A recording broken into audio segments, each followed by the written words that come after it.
Chapter 337. It was drizzling lightly, knocking on the windowsill and isolating the noise from the outside world. Combined with the words Sunday morning, it created a lazy atmosphere that made people unwilling to open their eyes or leave their bed. Yan Xiaoling wrapped herself in the quilt and didn't want to wake up. In her dream, she seemed to be able to forget yesterday's failure and sadness and not worry about anything. She had a bad habit of sleeping intermittently and looking at her phone from time to time when she woke up. Her good skill was to turn over and fall asleep quickly. She forced herself to open her eyes and put her phone under the warm quilt. Yan Xiaoling unlocked the screen and refreshed the campus forum she had browsed before. She saw a new post marked in red. Is there anyone who wants to cheer for the martial arts club now? Cheer for the martial arts club? Wasn't the match yesterday? Am I hallucinating? Yan Xiaoling rubbed her face and clicked on the post. The poster said, I watched the match between the martial arts club and Shanbei. It made my blood boil and I feel sorry for them. They fought so well but still had to bear the pain of failure. I feel that I should do something for them. Is there anyone who wants to go to the martial arts arena to show support? Now boys or girls are welcome. Well, Yan Xiaoling scrolled down and found a lot of replies. The more she read, the more impulsive she became. Finally, she conquered the cold of the winter morning and pulled herself out of the comfortable bed. She put on a long down jacket, opened the dormitory door and ran into the bone-chilling north wind. As a girl from Yanling, she couldn't adapt to the southern winter at all. In the martial arts arena, Lu Qing practiced the swordsman formula internally for a while, and then took a break. He knew how to relax and tighten, which fully showed the identity of the injured. During this process, he noticed that students were coming in one after another. They walked to the stands on both sides and sat down in a mess. What's going on? Lu Qing, who was correcting and guiding Yanjika, was puzzled. He couldn't figure out what was going on. Flash. Doesn't seem like it. Qing, look, there are so many students. We didn't have so many students watching us during the special training. Yanjika also sensed that something was wrong. Taking advantage of her boyfriend's approach, she raised her chin toward the stands. Yeah, it's making me nervous. I'm always afraid of making big news. Lu Qing looked around and answered in a low voice. At this moment, Kai Zongming's eyes met his as he was looking around. He said excitedly, Qing, did you see that? Some of our classmates even came to watch our training, and there were so many of them. This is the rhythm of becoming famous. This is the treatment of a martial arts expert. It can't be that bad, right? Lu Qing was stunned. Kai Zongming was about to make up a set of self-justifying theories when he suddenly saw the students who came on Sunday morning stand up. They formed a loudspeaker with their hands and shouted to the special training members. Good luck. Keep it up. Their voices echoed in the slightly spacious stadium. Lu Qing and the others were stunned for a moment, but they soon realized that the students were expressing their support for yesterday's competition. Keep up the good work means that you guys did very, very well in the last match. Good luck. Keep it up. The scattered voices became more and more orderly and gradually merged into one. Lu Qing and the others seemed to have been injected with chicken blood. They became more motivated and passionate in training. Quick, take a picture. Xu Rui's eyes were slightly red, and she ordered the cameraman with shining eyes. What a great bunch of classmates. What a loving picture. When everyone left reluctantly, the special training was coming to an end. Xu Rui finally found a chance to record the post-match match that she was too embarrassed to do yesterday. She decided to start with the most difficult part. Lin Kei, how's your recovery? Has the dark poison force been completely eliminated? Xu Rui put on a friendly smile. She couldn't be wrong to start with words of concern. Lin Kei panted and sweated. He glanced at her and said, Secret. Secret? Secret again. What a damn secret. Xu Rui's mouth was half open, and the corner of her eyes twitched.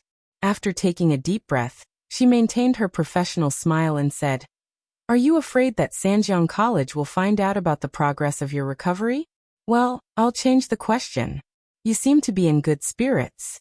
It seems that you have walked out of the influence of failure. No. Lin Kei answered very seriously. What an honest boy. Xu Rui had the urge to cover her face and sigh, but she still smiled gracefully. Why do you say so? You don't look like one. Failure inspires me to move forward, Lin Kei said concisely. What a standard answer. I feel like I've been tricked. Xu Rui silently watched Lin Kei turn around and walk to the locker room. She collected herself and stopped Lu Cheng. She smiled and said, You seem to be in a good mood. Young people don't fail. Lu Cheng laughed. I like to chat with young people like you. I feel full of vitality again. Xu Rui made fun of herself. About yesterday's match, what do you think? I found the gap. Well, I also saw the hope and set a goal. Lu Cheng said frankly, not hiding anything. You have momentum. Xu Rui gave him a thumbs up and praised him sincerely. She didn't want to pester him, and turned to Yenjika. Is it a pity that you didn't play yesterday? She passed the microphone to Yenjika. Yenjika pursed her lips and smiled. Yes. Although I couldn't have changed anything, it was still a pity. I heard that Peng Lian likes to take shortcuts by jumping off buildings.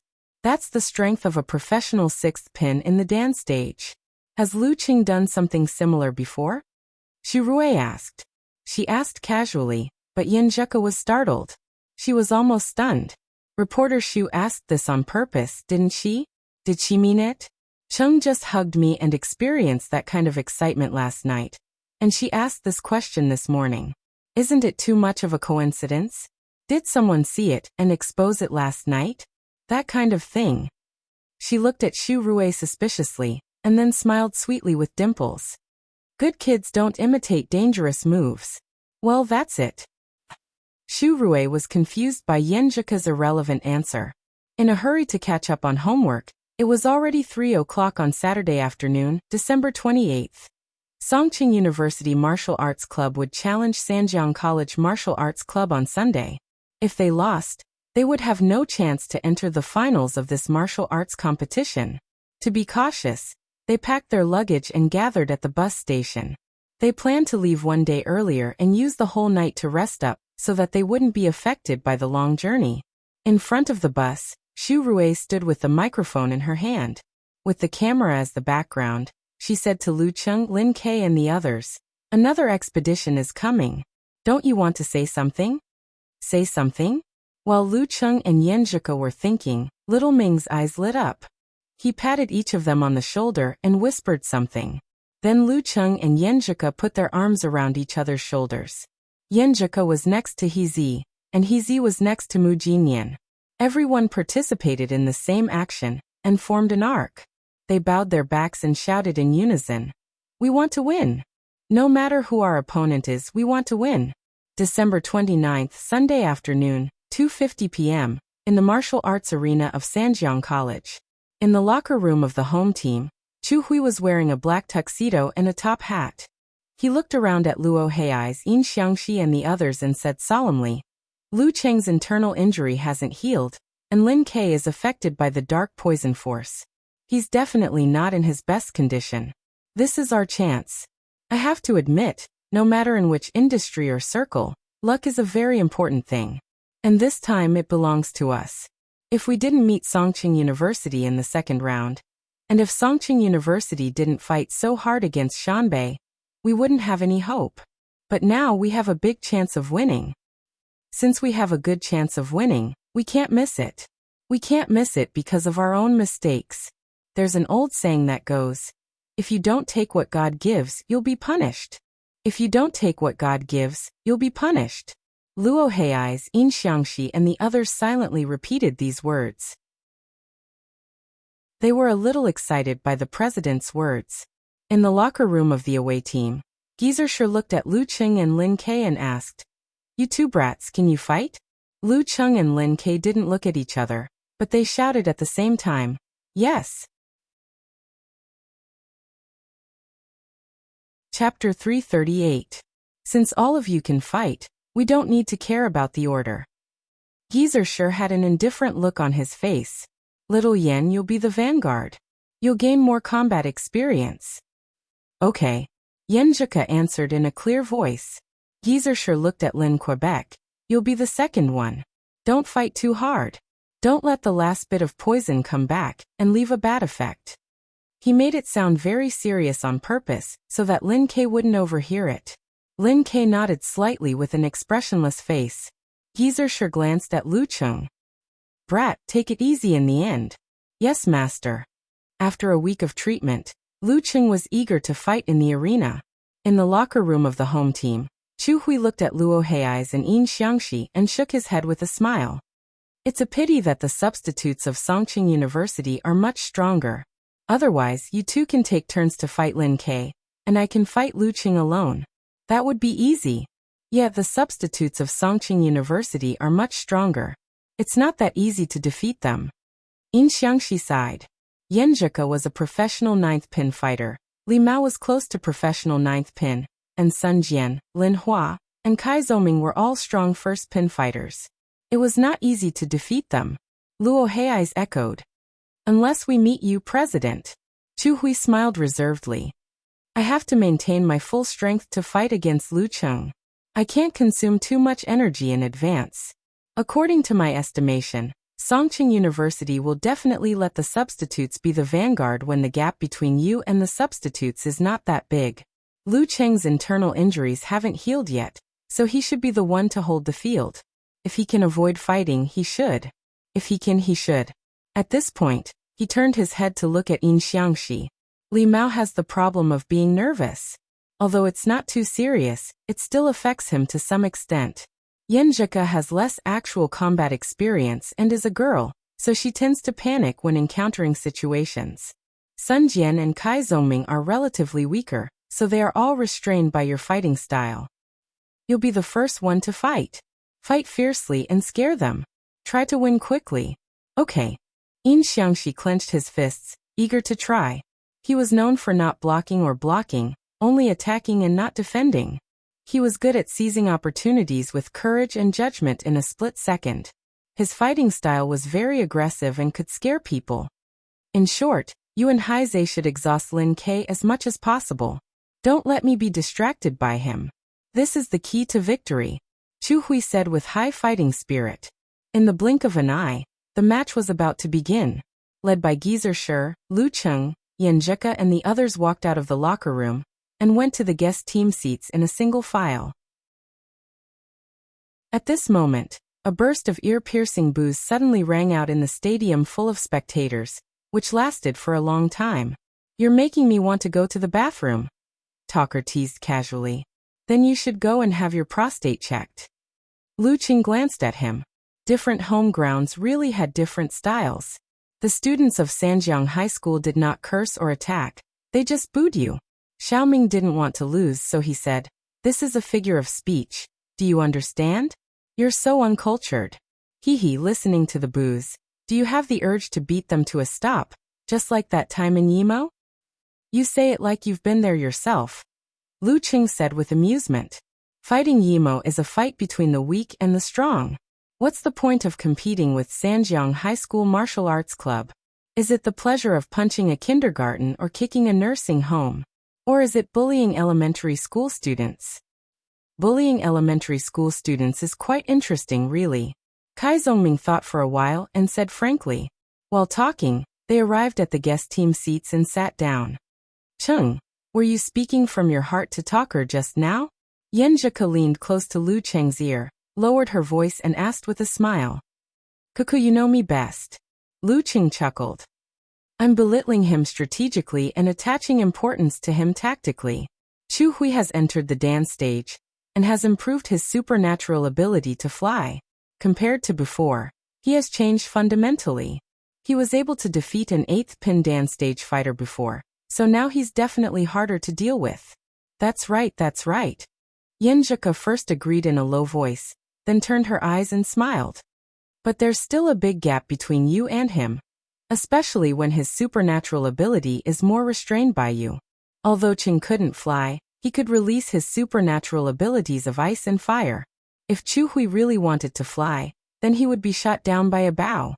Of course, this wasn't the only use of his supernatural ability to fly. Chu Hui's strange direction changes and use of space during battle were all beyond the level of a high-ranked dance stage fighter. Since Coach Yan said so, then I'll reluctantly be proud of him. Lu Cheng saw the referee enter the arena and stand in the center. He heard the broadcast announcing the two sides of the first round. In Xiangxi versus Yenjika. Lu Cheng reached out and held the girl's delicate hand, reminding her with concern, "You can't panic when you fight with him." "You can't panic either." Yenjika smiled tacitly. In the past week and even in the past year, she and Cheng had watched a lot of In Xiangxi's videos. They had already summed up the way to fight against him. That was to not panic and not be pulled into his aggressive rhythm. She had to hold her breath and move around. Even if there was a certain chance, she wouldn't fight recklessly.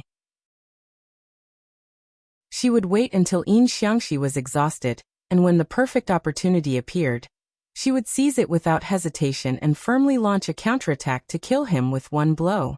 Clear the stage with one pole. Don't be stubborn for long. The two squeezed each other's hands. Yenjika stood up and bumped fists with Lin Ke, Li Mao, and the others. Then she walked to the stone steps unhurriedly. The boos became louder, mixed with a lot of flirtatious whistles. The atmosphere in the stadium was heating up again. Step by step, Yenjika stepped onto the arena. She saw In Xiangxi from the corner of her eye, who was already in position. He was a handsome boy with a straight beard. He looked thin and reserved, but in fact, he was crazy and aggressive. In Xiangxi's gaze was also involuntarily attracted by her. He only felt that his opponent was bright and beautiful. Her starry eyes tugged at his heartstrings, making him unable to be ruthless. He instinctively wanted to pay attention to his demeanor and show his gentlemanly side. He shook his head and suppressed the ripples in his heart. Ferocity was brewing in his heart again. Sometimes, being handsome and beautiful was equivalent to being born with a supernatural ability. The supernatural ability to charm. When Yenjika stood properly and got into her stance, the referee looked at the clock. After a dozen seconds, he raised his right hand and said, "Talk time starts now."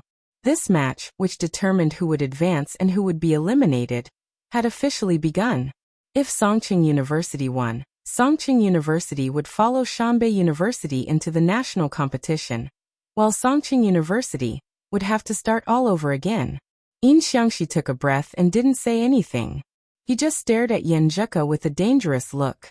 Was this the legendary killing with a look? Yenjika wasn't scared or nervous. Instead, she inexplicably wanted to laugh. She remembered Cheng's ridicule. Two people would become more and more alike in some aspects after being together for a long time. The girl stopped thinking about it, ignored his gaze, and focused on adjusting her state. At the end, In Xiangxi suddenly opened his mouth and said with a smile, "Don't worry. I won't be too harsh." Did he mean that he didn't need to use his full strength to deal with her? Was he trying to provoke her by being frivolous? As this thought flashed through Yenjika's mind, the referee waved his right hand and announced loudly, "Start." "Humph. You've been led astray by my brother. You've learned to be silent for 3 minutes before saying something bad at the end." Yenjika thought for a moment, and didn't get irritated. She swayed her waist and walked around In Xiangxi with light steps.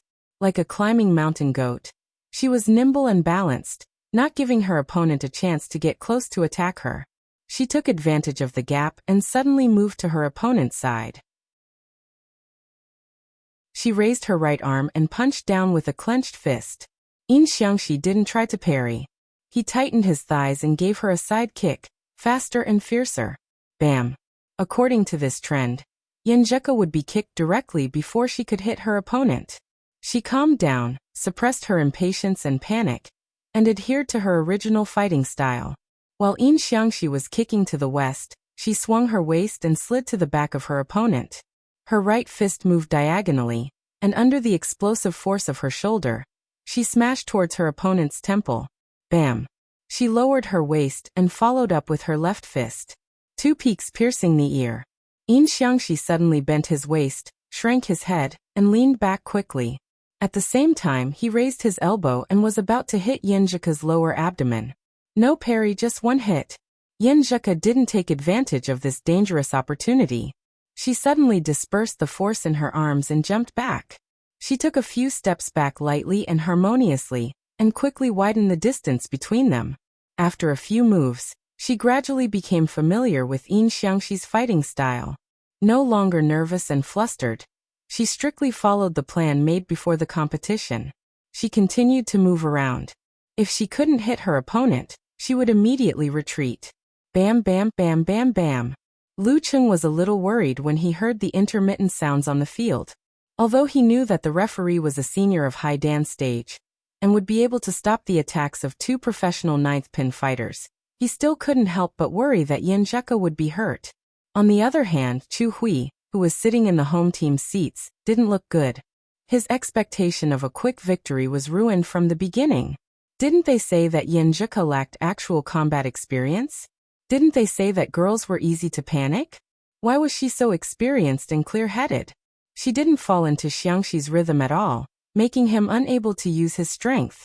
In this way, Lin Ke won't consume enough energy, and I won't be able to face Lu Qing in good condition. Should I use that move? Just use it. Anyway, I'll be able to advance if I win this match. I never thought I'd win against Shanbei next week. After a while of moving around, Yin Zheka noticed that Yin Xiangxi's attacking momentum had decreased, and he was obviously impatient. She immediately had a plan. Once again, she approached her opponent's side and visualized the scene of a mighty avalanche in her mind. She shook her shoulders and slightly raised her right arm, as if she was about to attack. Bam! Yin Xiangxi, who was a little anxious, once again gave a fierce side kick. At this moment, Yin Zheka bent her spine and forcibly changed her center of gravity. She pulled her body and slid behind her opponent when he was standing on one foot. Chapter 339. Bam! As soon as she got behind Yin Xiangxi, Yin Zheka exerted all her strength in her shaking shoulders. She shook her right arm and stabbed at Yin Xiangxi's temple like a big gun. Standing on one foot with his back to the enemy, Yin Xiangxi was in a precarious situation. It seemed that he had nowhere to run. At this critical moment, his courage did not diminish. He bent his spine like a bow and forcibly pulled back his left leg, which had missed the kick, and swept it backward. He leaned his body forward and took advantage of the momentum to avoid Yin Zheka's fatal blow. He still didn't make any move, just one move. However, this time, Yin Zheka didn't continue to dodge like before. Instead, she resolutely took advantage of the momentum of her right arm's missed attack and jumped to the back of her opponent again. Taking advantage of her position in the center of the circle, she dodged the sweeping whip kick in time. Now that she had sensed her opponent's impatience and seized the perfect opportunity, she wouldn't hesitate to counterattack and kill him with one blow. One pull to clear the platform. Bam! She kicked out her right foot at Yin Xiangxi's supporting leg. At this point, Yin Xiangxi was already at the end of his rope. He had no choice but to throw himself forward and roll like a lazy donkey. Yin Zheka stepped on the ground with her right foot and slid closer. Then she kicked out her left leg at the opponent's chest. Bam! Yin Xiangxi barely raised his arm and took the kick. Bam! Bam! Bam!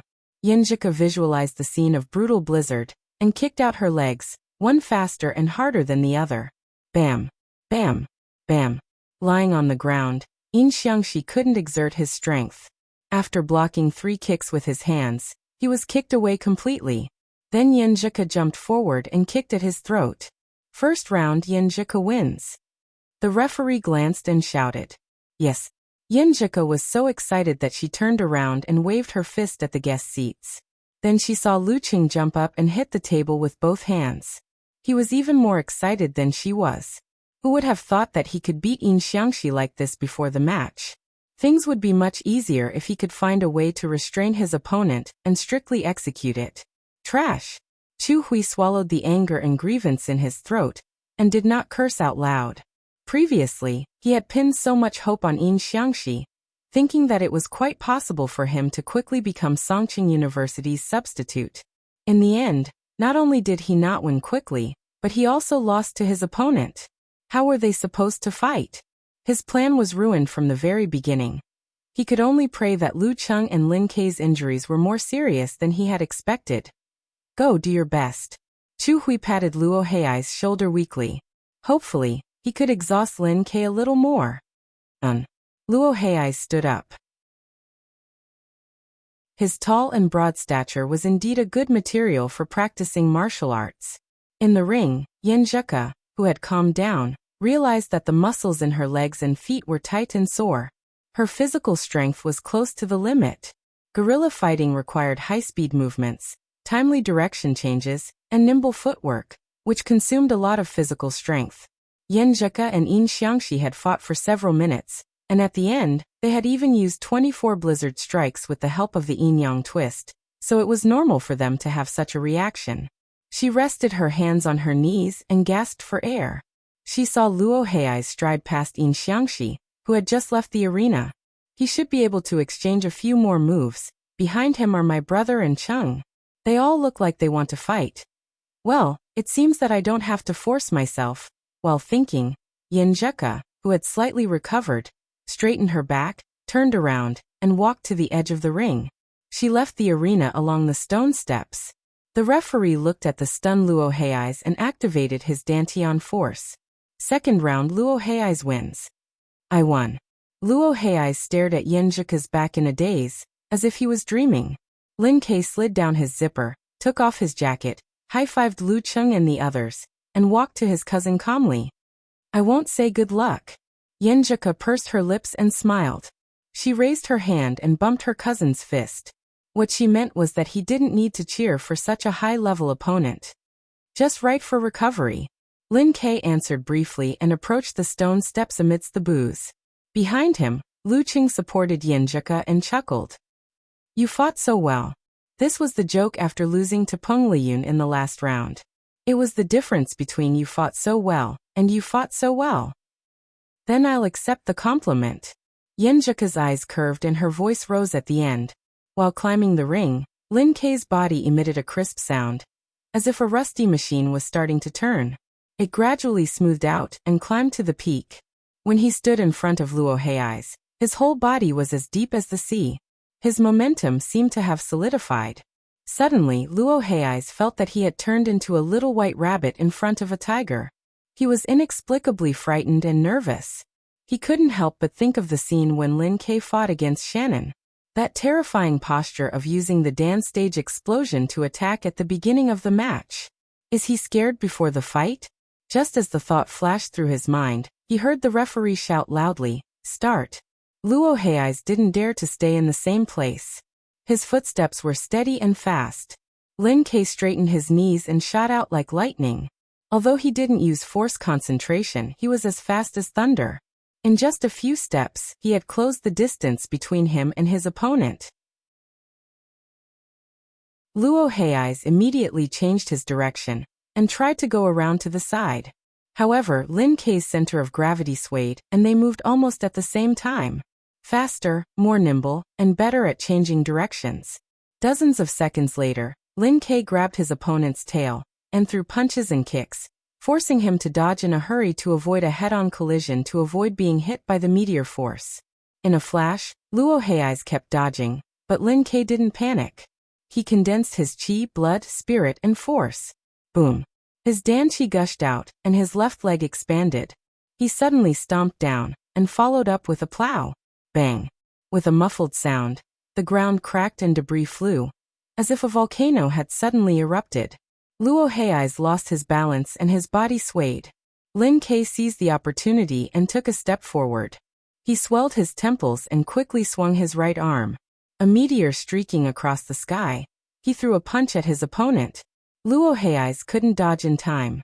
He struggled to maintain his balance and raised his arms to defend. Bang. The meteor fell to the ground and exploded like a bomb. The shockwave swept out. Luo Hei's felt the shock spread to his whole body, rolling his qi and blood and trembling his muscles. Bang. Bang. Bang. Lin Ke quickly swung his arms and continued to attack. Bang. Bang. Bang. Luo Hei's was punched several times in a row. He directly collapsed on the ground and kept retching. The referee raised his right hand and said, "Round 3 Lin Ke wins." Round 3 Lin Ke wins. In the home team seats, Chu Hui blacked out and covered his face. He only felt that the future was bleak. Luo Hei's was defeated in such a short time, and didn't cause much damage to his opponent.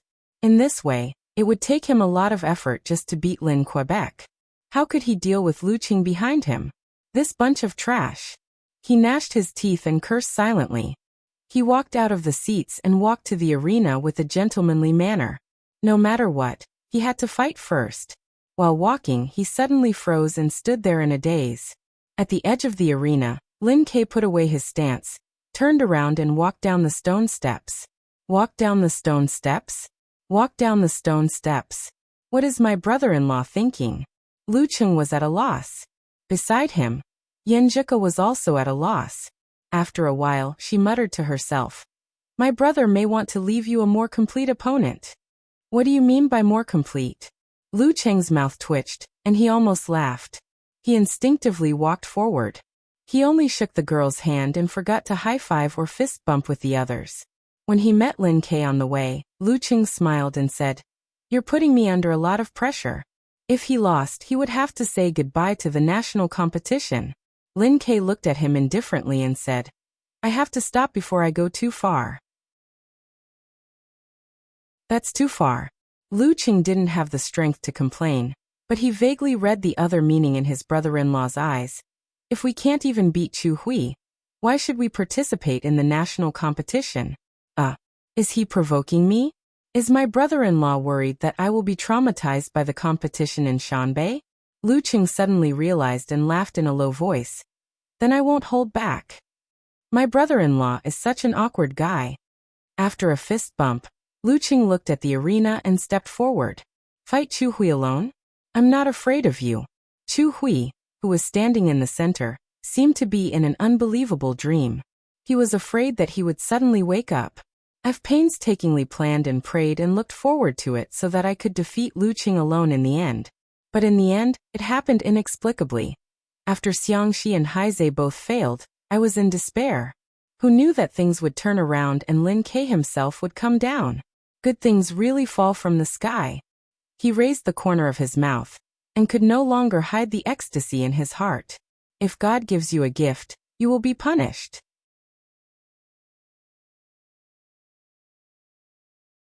Chapter 340. Lin Kei's desire to win was almost abnormal. If he could still fight, he wouldn't give up voluntarily. Based on the above 2 points, the reason why he voluntarily left the arena after defeating Luo Hei's was most likely because the influence of the dark poison force was much more serious than I expected. I really had to thank Fang Zhirong for getting the opportunity to challenge Lu Cheng one-on-one. A self-consistent chain of logic flashed in Chu Hui's mind, making him forget other factors and outlining an unconcealable smile. I hope Lu Cheng's internal injury is more serious than I expected. No, even if it's only to the extent of my speculation, today's victory will be mine. He fixed his eyes on Lu Cheng, who was walking up the stairs step by step. Lu Cheng stood in front of him with a slightly pale face. Smiling slightly, Chu Hui took off his top hat in a very gentlemanly manner, put it in front of his chest and bowed. Lu Cheng made an obeisance, which was a response. The referee didn't give them any more time. He immediately raised his right hand and shouted, "Start."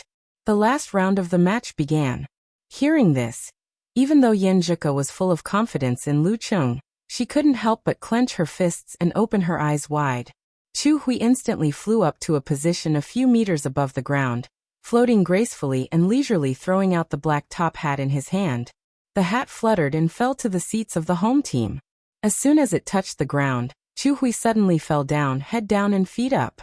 His right hand clenched into a fist, like a huge stone smashing towards Lu Cheng from the sky. Whoosh whoosh whoosh. His clothes clung tightly to his body, making flapping sounds. The momentum was hair-raising. Although the audience had seen this scene many times, they were still shocked, as if they were watching a blockbuster with special effects. Facing the attack from above, Lu Cheng assumed a stance and stood firmly.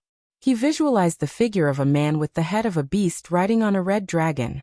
Suppressing the violent heat that was beginning to swell in his body, he calmly clenched his fist and charged upwards. Bang! His fist hit the void and exploded a mass of flames that reflected the audience's eyes. Zhurong force, supernatural ability of fire.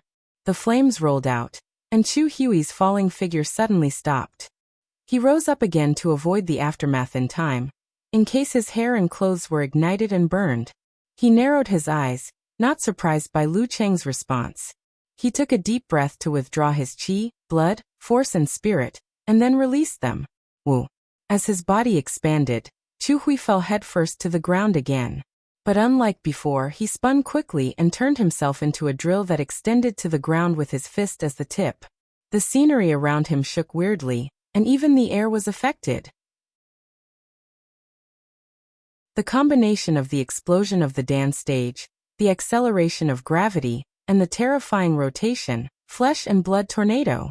If it wasn't for the fact that he couldn't use weapons due to the level restriction, Chu Hui's move would have been even more terrifying. Lu Cheng maintained his previous stance.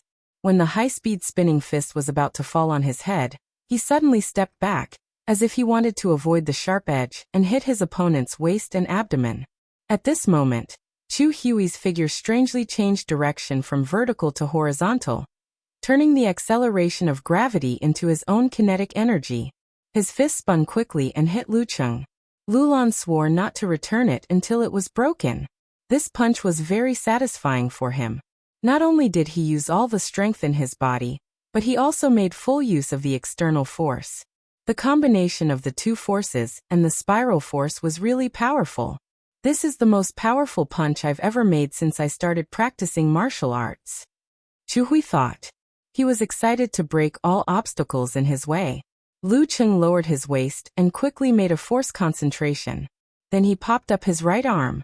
His arm swelled, and his 5 fingers pressed against his opponent's drill. Bam, bam, bam. The sound of collisions was continuous.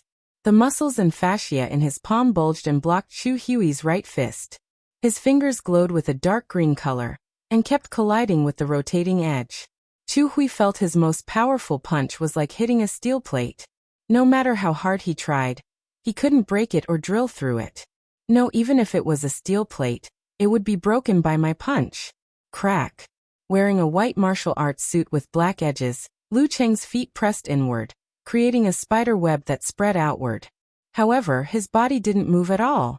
His right arm swung slightly, and then pressed forward again like flowing water, firmly blocking Chu Hui's flesh and blood tornado. My most powerful punch was so easily blocked by him? Is the gap between him and me so big? A weak sixth pin fighter is so terrifying. At this moment, Chu Hui felt an inexplicable sense of despair. The rotation of the flesh and blood tornado slowed down. Lu Cheng's 5 fingers pressed down, and was about to catch his fist. At this moment, Chu Hui bounced up and was pulled up by the invisible hand. He narrowly avoided being caught by his opponent. If he was caught by Lu Cheng and poured into the cold wave, he would lose. Once again, he floated several meters in the air. Restraining his frustration, he decided to change his fighting style. He didn't want to rush forward and attack fiercely anymore. Instead, he relied on the strange change of direction brought by his supernatural flying ability to fight. Another kind of hurricane blew up and distracted Lu Cheng, gradually exposing his unhealed internal injuries. With a swoosh, Chu Hui was like a fighter jet, diving towards his opponent. Seeing that both sides were about to collide, he suddenly pulled up his body, drawing a beautiful arc, strangely moved to the side, and with a bang, kicked the enemy's temple. Bam! Lu Cheng raised his left arm first, blocking the kick just in time. Bam! Chu Hui turned the kick into a stomp and kicked out the other foot. It was so fast that Lu Cheng couldn't react in time. However, Lu Cheng moved his arm in advance and blocked the attack in time. Bam! Bam! Bam! Bam! Lu Cheng blocked and blocked. Although he seemed to be in a panic, he always rushed forward. However, he still defended steadily. All of a sudden, Chu Hui changed his direction without warning. He came to the back of Lu Cheng's head and kicked at his Yuzhen acupoint. His series of kicks just now was to mobilize his opponent and prepare for this move. Bam! Lu Cheng leaned his body and swung his arm backward, hitting Chu Hui's instep. Bam! Bam! Bam! Bam! Bam! Chu Hui tried his best to stop abruptly with his supernatural flying ability, changing directions in a strange way, creating great opportunities again and again. Unfortunately, every time he seemed to have fallen into Lu Cheng's trap and was always blocked by him. At most, there were some errors that did not affect the overall situation. How could he not feel hopeless? How did he block my attacks just now? Bam! Boom! His danqi gushed out like a volcano erupting. Chu Hui felt as if his butt had been burned. With a bang, he broke through the airflow and set off a strong wind. In the strong wind, he made a half-arc and miraculously appeared behind Lu Qing again. Chu Hui's body came to a sudden stop, and his kinetic energy was transmitted. Chu Hui tightened his thighs in an instant, and whipped his opponent's neck horizontally. Let's see if you can still react. Lu Qing didn't try to dodge. He gathered and retracted his Dan Qi and turned his right hand into a whip, lashing out in the opposite direction. Bang! The whip struck the whip leg, creating a muffled sound. Chu Hui felt a sharp pain in his face. His body shook violently. He didn't dare to stay any longer. He flew up and hid in the air. For the sake of demeanor, he resisted the urge to rub his legs with both hands. Even this won't work? Chu Hui didn't believe it and launched another attack.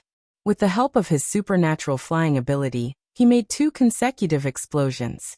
However, Lu Qing still defended him so well that he couldn't create a chance to win. Whoosh! Whoosh! Whoosh! He floated up, gasping for air, and feeling the exhaustion in his body. Since the beginning of the fight, he who was not good at physical strength was quite tired. Lu Qing, on the other hand, was breathing evenly and only sweating a little. How could he continue the fight? Chu Hui felt desperate again, and almost didn't want to attack. His internal injury hadn't healed yet. His internal injury hadn't healed yet. His internal injury hadn't healed yet. Chu Hui kept telling himself as if he was hypnotizing himself. Yes, his internal injury hadn't healed yet. If the intensity of the fight was maintained for a while, it would affect him and give him a chance.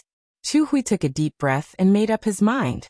He started to visualize and run his supernatural ability to stimulate the essence and blood in his body. The familiar feeling of power spread. Chu Hui's face turned red and blue. Finally, he stabilized and his body seemed to expand. He returned to his peak state with the help of the secret method. Come on, let's fight until we run out of ammunition and see who will win.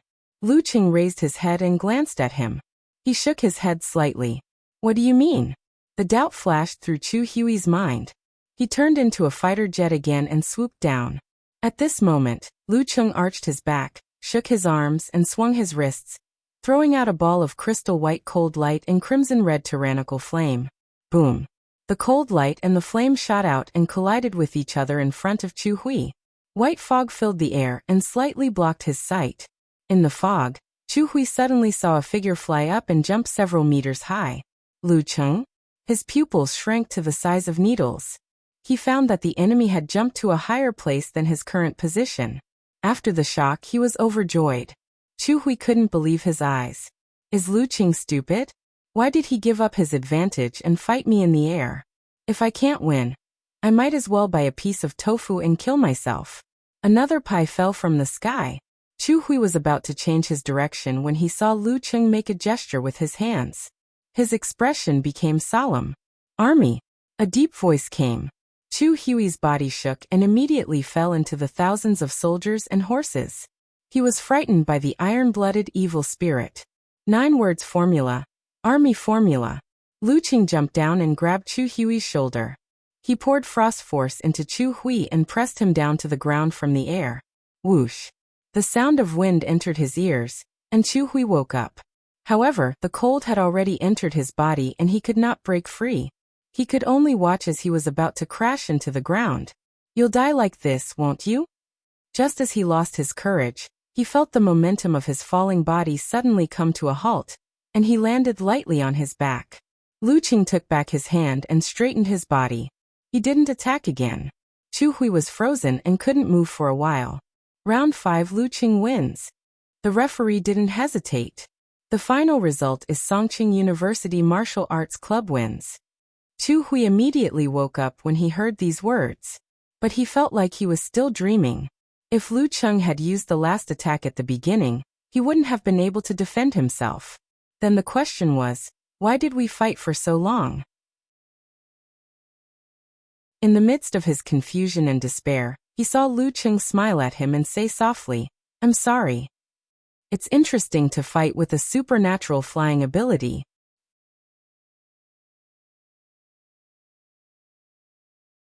Chapter 341. It's interesting to fight with a supernatural flying ability.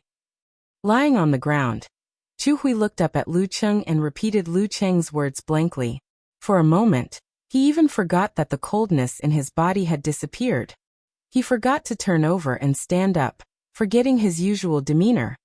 He fought with me for so long because he wanted to experience and enjoy the unique experience of fighting with a supernatural flying ability? Thump, thump, thump, thump. Chu Hui's heart expanded and contracted, spurting out streams of hot blood to disperse the remaining coldness. However, he didn't feel warm at all. Instead, he felt like he had sunk into a 10,000-year-old ice cave, feeling the darkness, depression, and coldness around him. Is this the taste of despair? Is the gap between me and Lu Cheng so big? Even when facing him who hasn't recovered from his internal injuries, I can only be killed within seconds. His previous self-esteem had turned into sarcasm and slaps in the face. Hee, how could there be such a free lunch? Lu Cheng didn't say anything. He cupped his hands, turned around, and walked to the stone steps. To be honest, Chu Hui did have the combat strength of a professional 7th pin. If it were another weak professional 6th pin who hadn't recovered from their internal injuries, it would be more troublesome to deal with him. However, Lu Cheng's unique skills just happened to restrain him, so he could kill him within seconds. It was like fighting a fighter who had just entered the dance stage and didn't have supernatural abilities. For example, although Lu Cheng couldn't detect the operation of his supernatural ability with the ice mirror, Chu Hui didn't rush at him recklessly. He would still make a move to kick him, so there was a prelude. This made it easier for Lu Cheng to predict and respond in advance, so Lu Cheng's strange change of direction had little effect. Similarly, the long-range attack ability of the army formula within a certain range solved the problem of how to hit him. Moreover, Chu Hui didn't have a corresponding secret defense method, and his spirit wasn't strong enough to resist a little like a professional 7th pin fighter, so the result was self-evident. In other words, it would be more difficult for Lu Cheng to fight a normal professional 7th pin fighter in the dance stage than Chu Hui. Of course, the rules of the challenge tournament also limited the opponent's performance. If Chu Hui was allowed to use weapons, things would be completely different if he gave him a bow, a crossbow, or a hot weapon in the air. Watching Lu Cheng leave the arena and walk to the seats, the surrounding audience fell silent. The overwhelming boos had already dissipated, leaving only the lingering sound. Booing the other party at this time was more like booing oneself. Walking along the road back to the starting point, Lu Cheng saw Yenjika walking up to him. She clenched her fist and shouted with a smile. "Cheng, you did a great job. You're really amazing." She was responding to the earlier, "You played great and you played great" jokes. Smiling tacitly, Lu Cheng's mood became more and more cheerful. After bumping fists with the girl, he high-fived Lin Ke, Li Mao, Kai Zongming and the others. Everyone was very happy.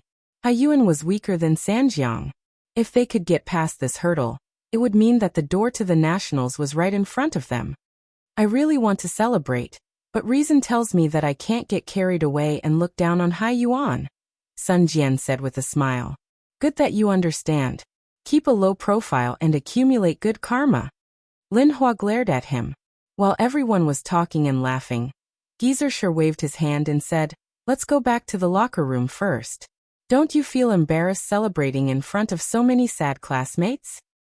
"Of course," Kai Zongming replied without hesitation. That being said, he still followed behind the rest of the team and entered the locker room in the oppressive atmosphere that pervaded the entire venue. Well, he felt embarrassed to celebrate, but he was more afraid of provoking the impulsive classmates and being trampled by thousands of people in the stands. Yin Xiaoling was like an abandoned quail. For a moment, she wanted to cry but had no tears. She wanted to celebrate but had to look around, trembling in fear under the gloomy faces of so many people. Alas! She sighed deliberately and lowered her head with Mujinyan, pretending to be sad. "Don't hit me, we're on the same side." January 5th, 3:45 p.m.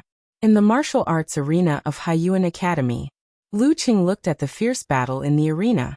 He leaned over to Yenjika's ear and said in a low voice, "Your brother doesn't want me to fight today, does he?" Yenjika rolled her eyes and said, "My brother left the whole Chu Hui to you in the last match. Isn't that enough? It was Sun Jian's turn to be the vanguard in the match against Haiyuan Academy. However, he still didn't have a good time. At the beginning of the match, he met Qingdu and Jin Sha, who were in the Dan stage and supernatural ability, who were easily defeated. Then Lin Ke showed what he had learned. After 3 minutes of fierce battle, he defeated Chengdu with death sentence again. In the next 2 matches, he faced 2 different professional 9th pin fighters. At first, he seized the opportunity to defeat one of them with the outburst of the Dan stage. Now he was fighting hard with his exhausted body. While Lu Cheng and Yan Zhike were whispering to each other, Lin Ke used mercurial balance to find his opponent's weakness. He moved his arms quickly and threw out meteor force. Bang! Lu Yeqian's blood and qi churned and rushed straight to her throat. Her internal organs seemed to be trembling violently along with her muscles and tendons.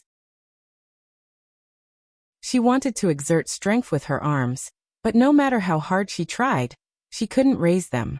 She could only watch as the other party's fist hovered beside her temple. The referee raised his right hand and said with the sound of dantian, Round 4, Lin Ke wins. Final result, Songqing University Martial Arts Club wins. Lin Ke withdrew his fist and gasped for breath. The sweat on his forehead dripped down, but there was a flash of joy in his tired eyes. Lu Cheng and the others jumped up together and high-fived each other with smiles on their faces, as if they were saying Happy New Year to each other during the Spring Festival. National competition, we're finally here. They didn't have the excitement and ecstasy after a hard battle, but they had a sense of certainty and beauty. After returning to Songqing and entering the campus, Kai Zhongming suddenly suggested with a smile, Why don't we have a meal together? Celebrate? Songqing University Martial Arts Club, which hadn't entered the national competition for many years, did have a reason to celebrate. Sure, where should we go? Lu Qing immediately agreed. After answering, he realized that he wasn't the one making the decision. He quickly looked at his master embarrassedly. Let's go, let's go. Of course we should celebrate. Don't forget to order a few bottles of good wine for this old man. I'll pay for it from the martial arts club. Geezer sure agreed with a smile. Everyone cheered and began to discuss where to have a meal. In the end, Little Ming made the final decision. Let's go to the food stall. It's a little low class, but we can have a good celebration. After inviting Xu Rui and her shooting team, the martial arts club members went to the food stall near the old campus. They found a spacious place and ordered barbecue, dry pot, goose lips and other dishes. The table was full of food. After opening a bottle of wine for Geezershire, Lu Qing and the others poured juice and raised their glasses. Under the camera, they clinked glasses with each other and shouted their emotions in unison. National competition! National competition! Their voices were loud and youthful. Seeing this scene, Xu Rui couldn't help but recall the beautiful life in college. She felt sad and sad. She really wanted to be reborn to the day when she first entered the school, to savor and enjoy the past bit by bit. Once they graduated, they would go their separate ways. Many things in the past and many friendships could never be returned. In the wanton celebration, the noisy Lu Cheng and the others at the next table were dissatisfied. A young man with a tattoo on his arm came over and shouted, What's the noise? Sorry, we'll be careful. Lu Cheng blushed and apologized immediately, feeling that he and the others seemed to have violated public morality. The young man looked around and sneered. Is it enough to just pay attention? 7 or 8 men at their table stood up together. Lu Cheng's mouth twitched. Then how about this? With a flick of his wrist, he flung out a ball of crimson flames, causing it to explode in front of the tattooed young man. The flames leaped up and illuminated the other party's face. The tattooed young man was stunned and didn't know what to do. Until his companions came over and pretended to be mediators, they helped him back. Lu Cheng ignored the astonished eyes around him and took back his hand. He sat down again, picked up a beef skewer and started to eat. We don't want to cause trouble, but we're not afraid of trouble. Cheng, this doesn't seem like your style. Yanjika leaned towards him with a smile and whispered. Why not? Lu Cheng asked, amused. Yanjika rolled her eyes, gritted her teeth and said with a smile. I thought you would keep a low profile and crack the cement floor to scare him back. But you directly used the supernatural ability of fire to show off. That's too flamboyant. It's not like you. The one who knows me best is Ko. In fact, at the beginning, I also considered cracking the cement floor without anyone noticing. This is relatively subtle and low-key. However, after serious consideration, I gave up on this idea. Lu Qing sighed. Yenjika blinked her eyes and asked curiously why. Lu Qing answered bitterly. You'll be fined if you crack the cement floor. Once bitten, twice shy. Yenjika turned her head and almost laughed out loud. The dinner lasted until 8 o'clock in the evening. When everyone was full, they raised their glasses and shouted again. National competition! National competition! In the following days, Lu Qing and Yenjika entered the busy exam season. They reviewed exams, and worked together. On the 16th of January, before they had one last exam left, another event began on time.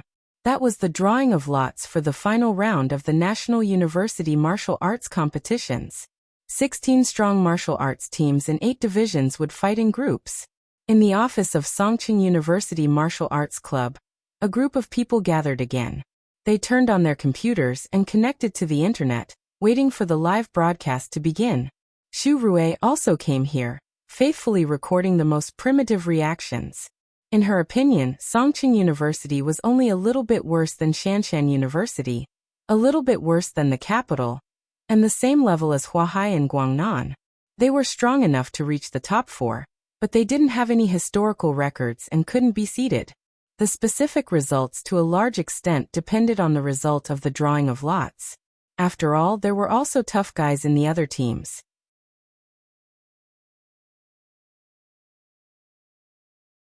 Chapter 342.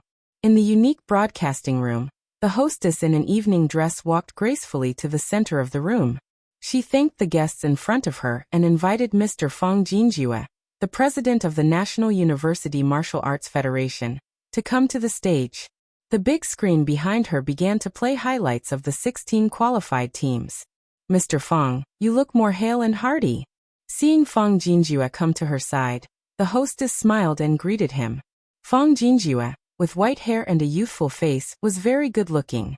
He smiled and said, Little fan, I remember you said the same thing last year. Isn't that right? It means that you are getting more spirited and younger. In terms of eloquence, 10 Fang Jinjue were no match for the hostess, Fan Leki. She changed the topic and said with a smile, Mr. Fang, I think this year's national competition will be more exciting than before. How can you be so sure when the lots haven't been drawn yet? Fang Jinjue asked back. It's obvious. Zhen Huanqing from Guangnan and En Chaoyang from Huahai will graduate in July. Are they willing to be suppressed by Peng Liyun and leave the university martial arts circle in glory? They were the top professional 7th pin fighters in last year's national competition. This year, they are making a comeback and may be able to go further.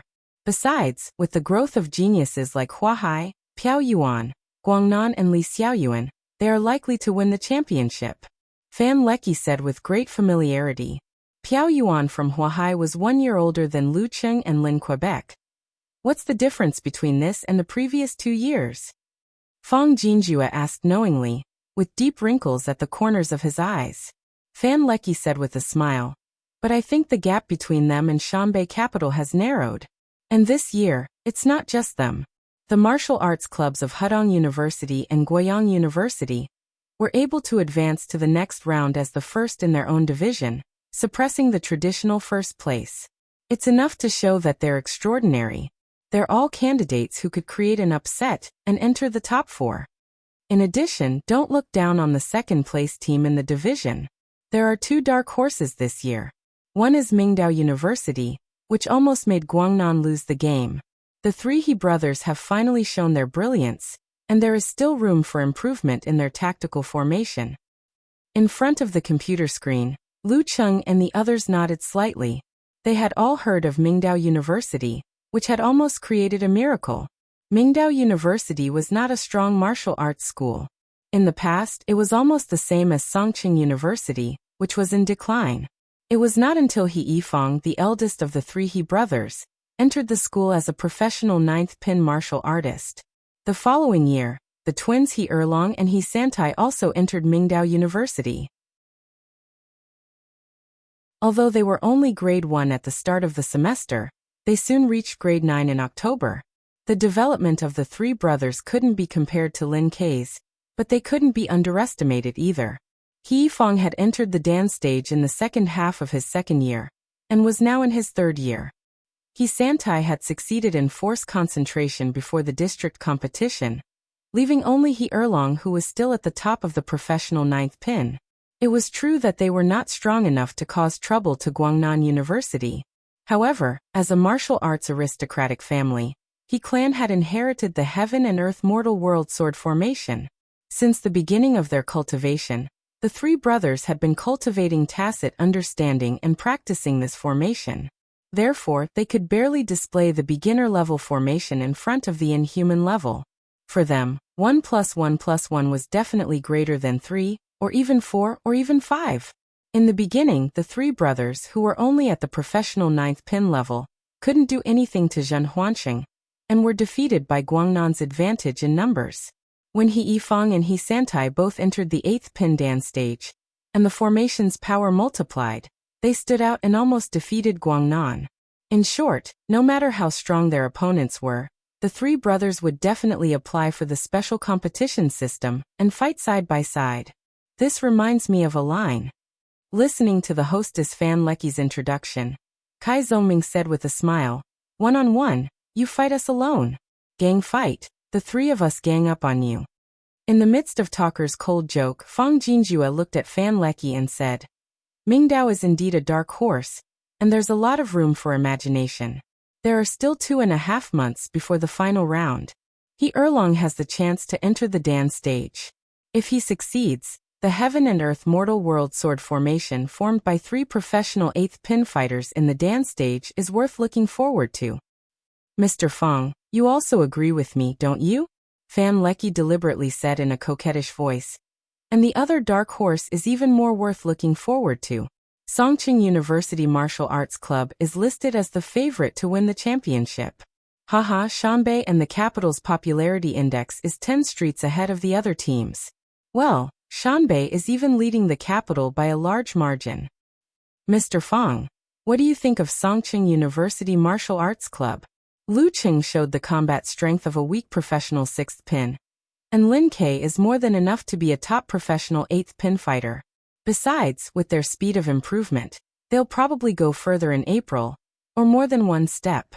Fang Jinjue said with a smile, "I've been paying attention to Songqing University.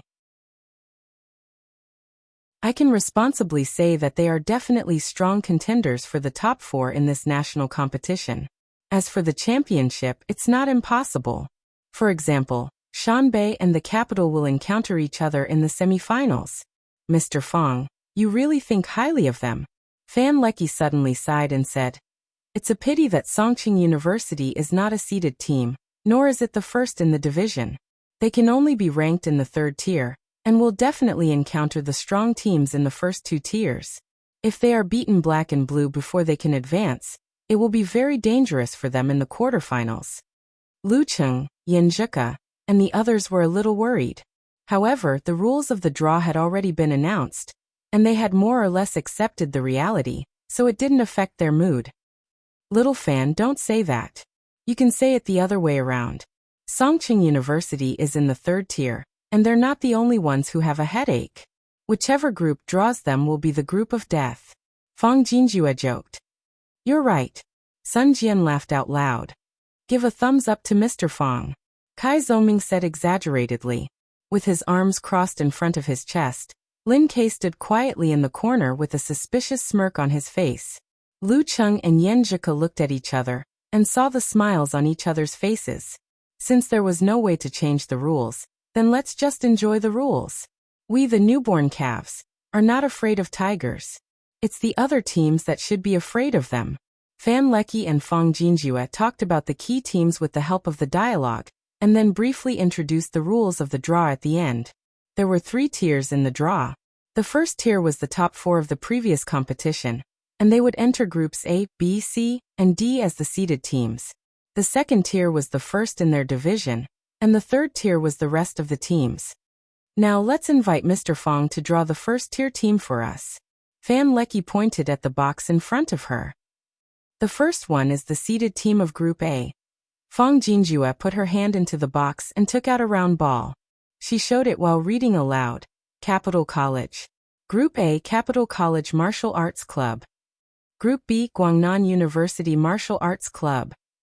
Group C, Shanbei University Martial Arts Club.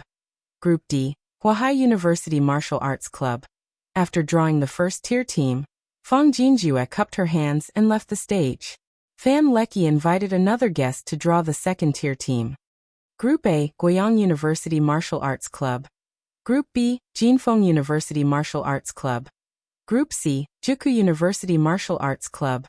Group D, Hudong University Martial Arts Club. After the second tier, there would be 8 teams in the third tier. 2 rounds would be drawn according to the order of Groups A, B, C, and D. At this moment, Li Mao and the others, who had been leisurely watching the show, subconsciously changed their sitting posture and slowed down their breathing. The guest stepped on the stage, exchanged a few words with Fan Leki, and put his hand into the box. Group A, Heshi University Martial Arts Club. Group B, Moshang University Martial Arts Club. Group C, Huatian University Martial Arts Club. Group D. The guest paused and suddenly became louder. Songqing University Martial Arts Club. Wow, the group of death is here! Fan Leki exclaimed. With Huahai and Hudong. Lu Qing was neither surprised nor disappointed. For this reason, it didn't matter which group they drew. Although Hudong might be a little stronger than Juku University, it was limited. Not bad. We didn't draw Shanbei again. Li Mao exhaled, and the others echoed. The guest reached out his hand again for the second round of drawing. Group A, Hanbei University Martial Arts Club. Group B, Iron Capital University Martial Arts Club. Group C, Xinghai University. At this point, the final result was self-evident. Fan Leki opened her eyes wide and muttered to herself, Super Group of Death. The guest dutifully took out the last ball and showed it to the camera. Group D, Mingdao University Martial Arts Club. In Huahai University Martial Arts Club, after hearing the result, the tall and indifferent Xing Jingjing instinctively looked at the club president not far away. And Chaoyang had long artistic hair. He was quite good-looking and had a bit of scholarly aura. His appearance was quite outstanding, but his eyes were always sleepy and slightly squinted, as if he was dozing off. Songqing University. He only repeated the name in a low voice. Beside him, Piao Yuan, who looked like a monk with a shaved head, grinned. Songqing University, Hudong Mingdao. TSK, I'm really looking forward to it. His facial features were ferocious, and he unconsciously changed the order of the draw. Inside Hudong University, the atmosphere was quite tense. Obviously, no one had expected to draw a supergroup of death. The leader, Yu Ji, shook all the fat on his body and clenched his fist. Songqing University. He looked like a sumo wrestler. His fat was piled up but not soft. It looked very greasy and bouncy. In a male dormitory of Mingdao University, He Yifeng and He Erlong looked at each other with a dignified expression. He Santai lowered his head and typed furiously on the screen of his mobile phone. Engrossed in the game. Few supergroup of death. Sun Jian exhaled a mouthful of foul air. What are you afraid of? We've already beaten Shanbei. Do you think they're stronger than Shanbei? Lu Qing looked around and took the initiative to speak. Since Shanbei is not stronger than us, we have a chance to win. Since we have a chance to win, there's no need to feel disappointed. Anyway, it's our first time to participate in this competition. We're not afraid of losing face. Didn't we say before that there's only one word for this national competition? He paused and then shouted together with Lin Kei and Yenjika, fight! Fight as hard as you can. After shouting the slogan, Lu Qing saw that Xu Rui was filming something else. He hurriedly held Yenjika's hand and made eye contact with her. He didn't hide his expectation of facing a strong opponent. This April, the national competition.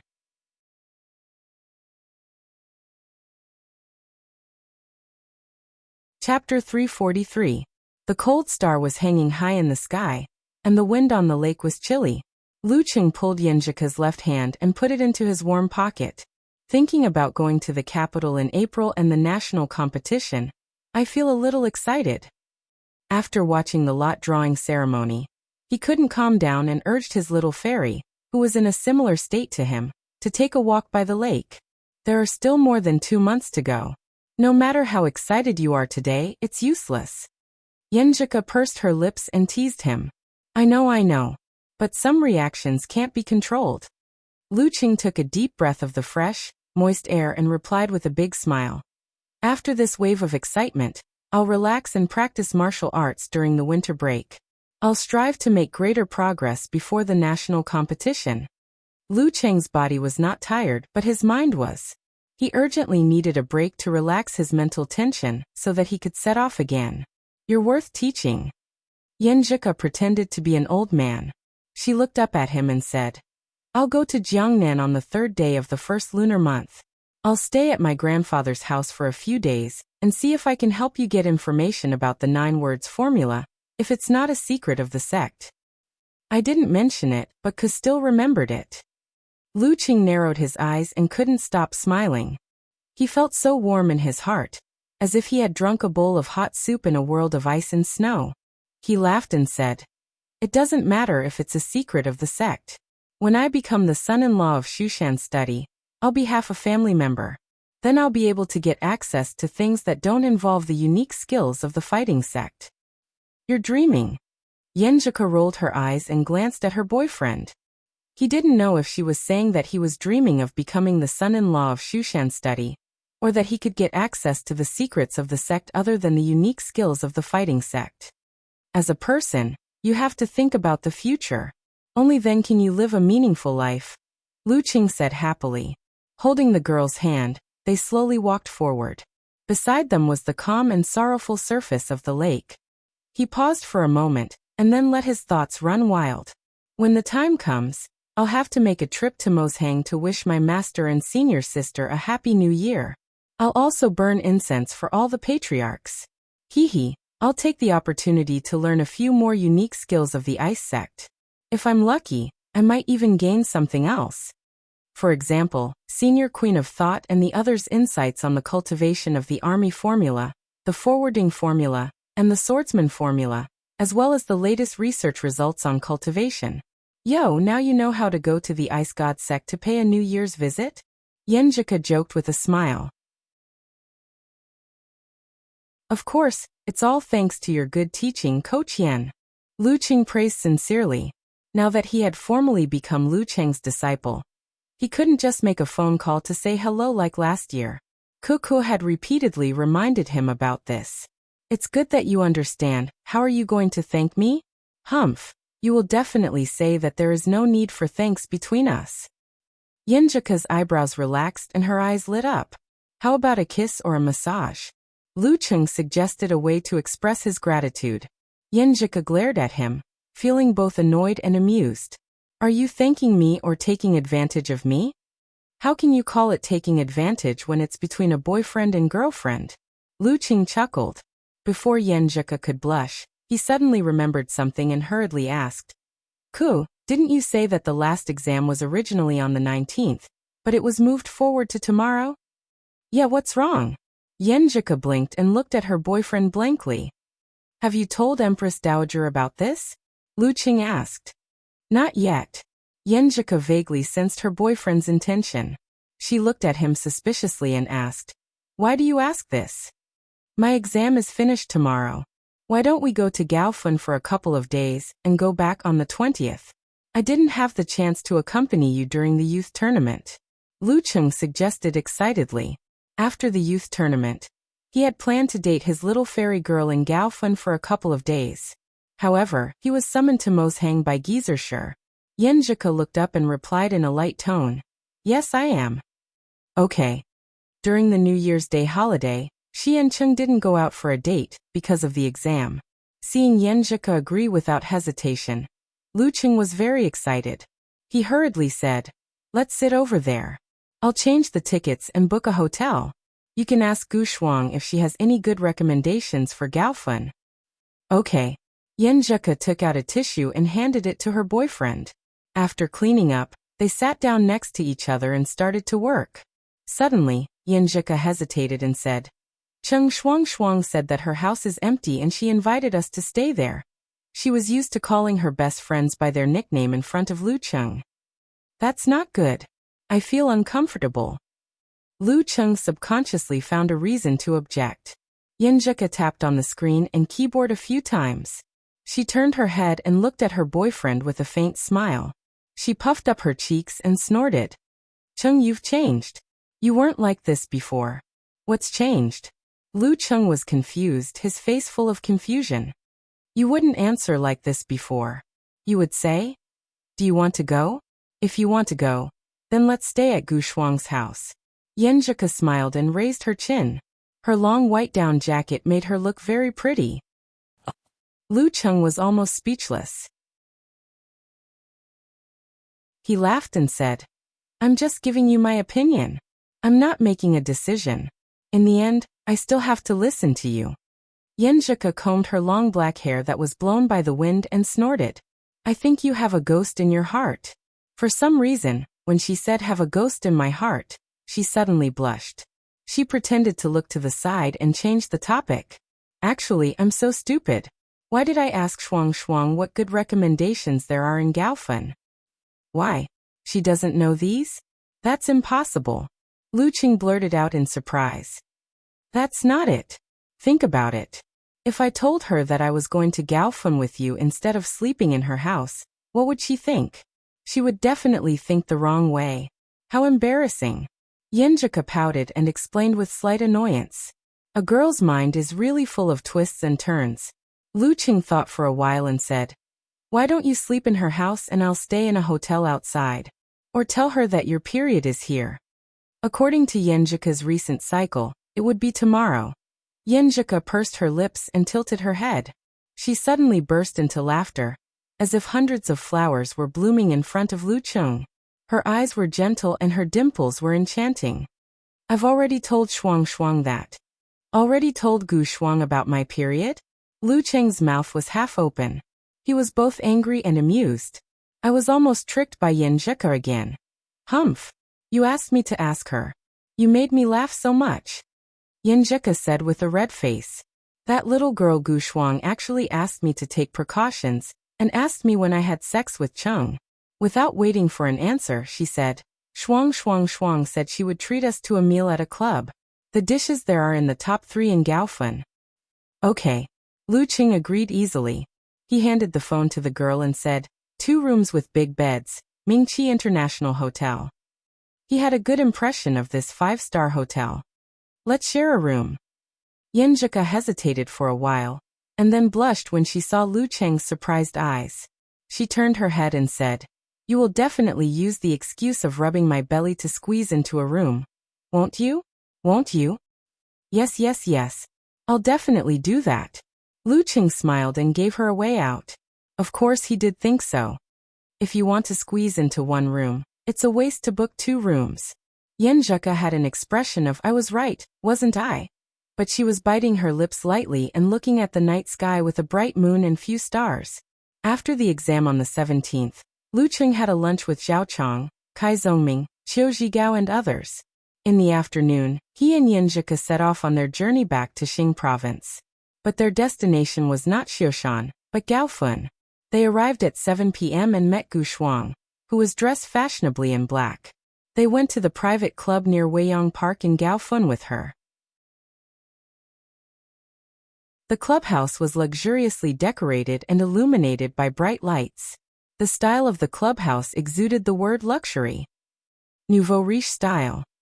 Yinjika commented in Lu Cheng's ear in a low voice. As long as the dishes are good. Lu Qing smiled back. Gu Shuang, who was watching them from the side, said in annoyance.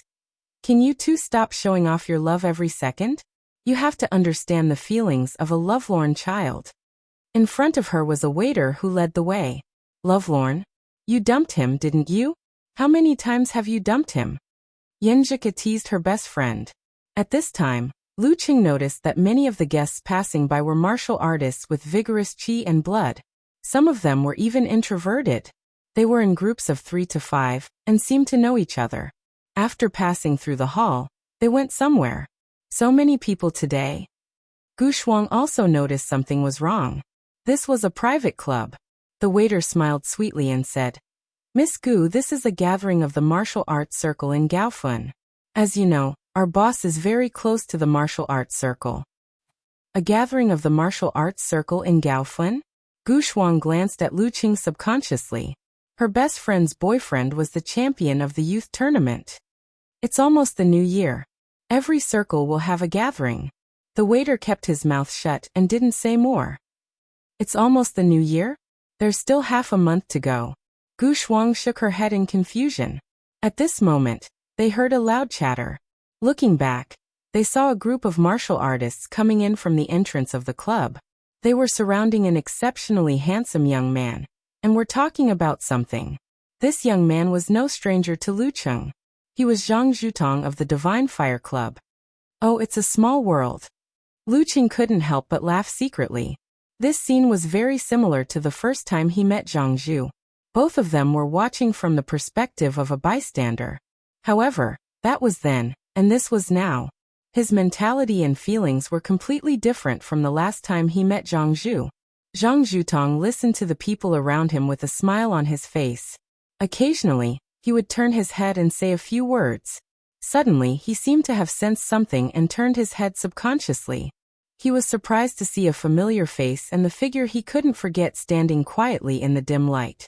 Facing his gaze, Lu Qing smiled slightly and nodded.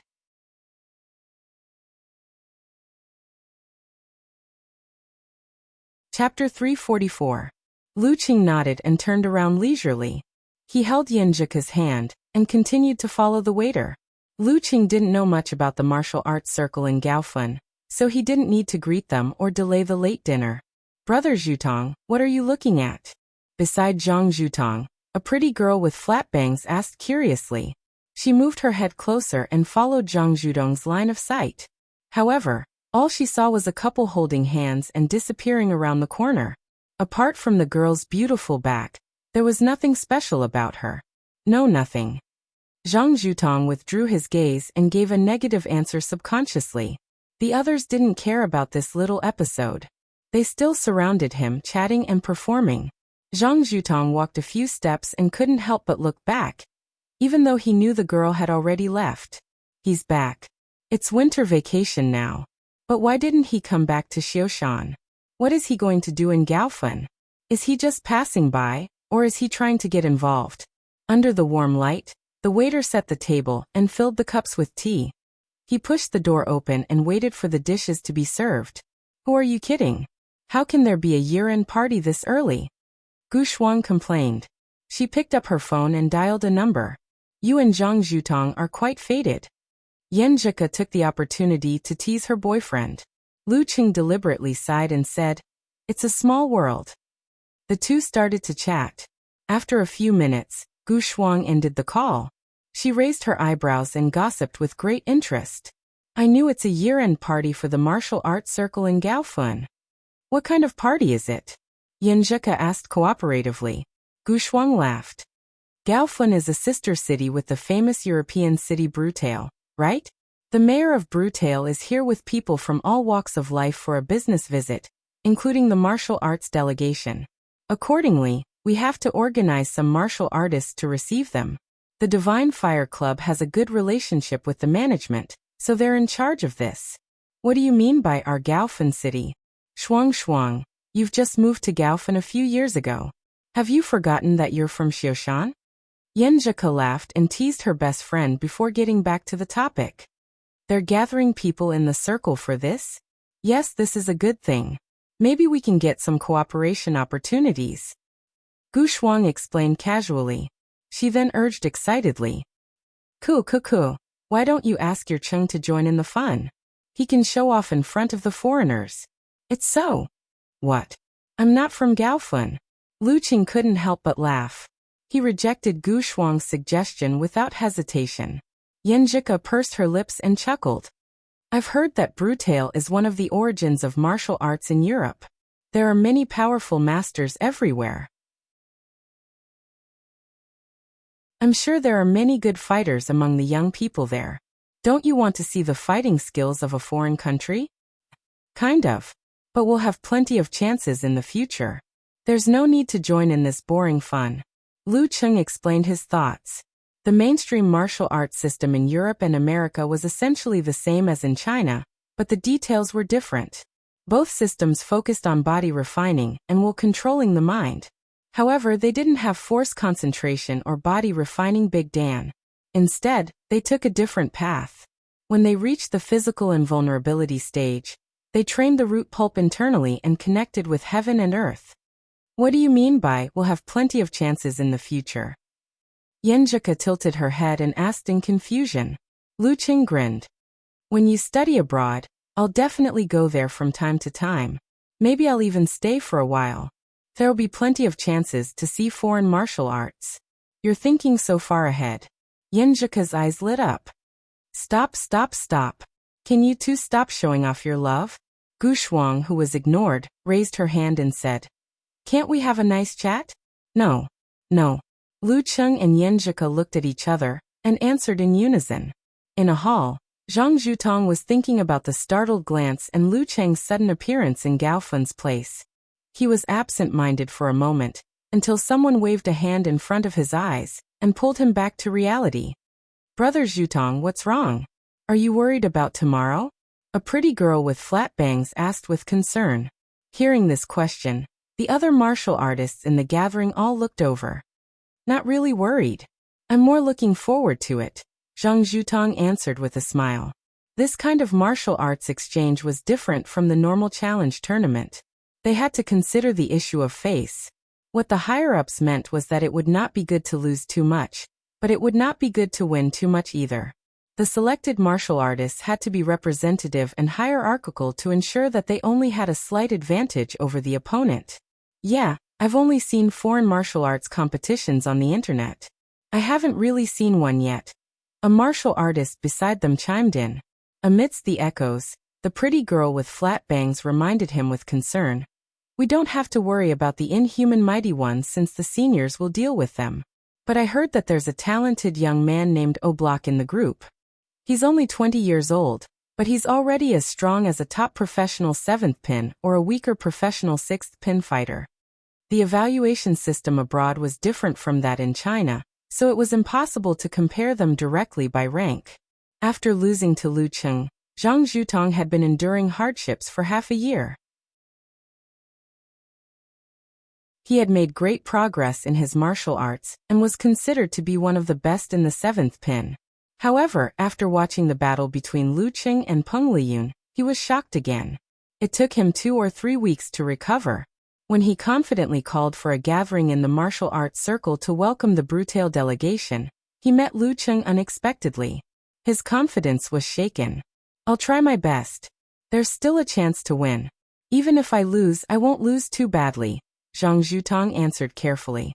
While they were discussing the details of the next day, in another room, Lu Cheng and Yenjika were tasting the top 3 dishes in Xing province that Gu Shuang had mentioned. They felt that Lu Cheng lived up to his reputation. They ate so much that they couldn't wait to finish everything. For example, the Kung Pao chicken. The meat was tender but not rigid. It was smooth and fragrant.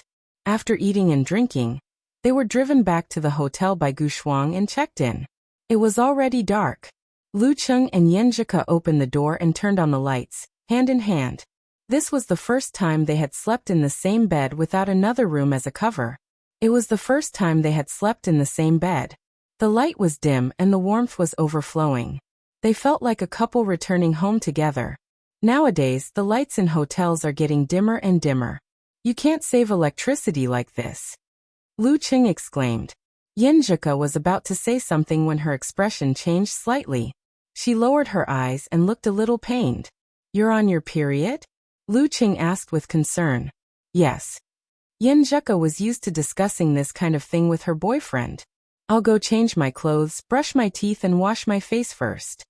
Okay, I'll wash the pot first and make you some brown sugar ginger tea. Lu Cheng's hands and feet quickly got busy. After Yenjika finished the tea, got into bed and curled up on her side, he quickly brushed his teeth, took a shower, changed into his pajamas, and lay down beside her. He put his hand over her thin clothes, slid a little into her pants and pressed it against her lower abdomen. You're quite self-aware. Yenjika praised him with a smile. She didn't feel any pain. Before her voice died away, she suddenly exclaimed, Chung, why is your hand so warm? This is the breakthrough of my power of blaze. Ever since its second awakening, I've been tempering and controlling it. I want it to be used in daily life like the frost's supernatural ability. Well, after a few months of hard work, I finally succeeded. How does it feel? Yeah, said Lu Qing proudly, showing off. It's meaningless to have a supernatural power without a domestic version. 32 likes. Yenjika slightly pursed her lips, with a faint smile on her face. Her voice became very soft. Chung, where are we going to play tomorrow? Lu Chung was in a good mood after being praised. He smiled and said, 2 plans. First, we'll go to the wildlife park in the north of the city. Second, we'll take bus number 7, number 19, number 35, number 56 and number 79 to relax and wander through the most unique streets of Gaofun. We'll try the various delicacies along the way and slowly savor this city. I choose the second plan, Yenjika said without hesitation. It sounds fun, I knew it. Lu Cheng's heart was full of tacit understanding. While chatting and warming, Yenjika slowly fell asleep. Her brows were knitted sometimes, as if she was enduring the pain in her dream. Lu Qing tenderly reached out and smoothed her brows. As the night grew darker, he propped himself up and kissed her on the corner of her mouth. Good night, my dear. Her delicate body fell into his arms, without any lust.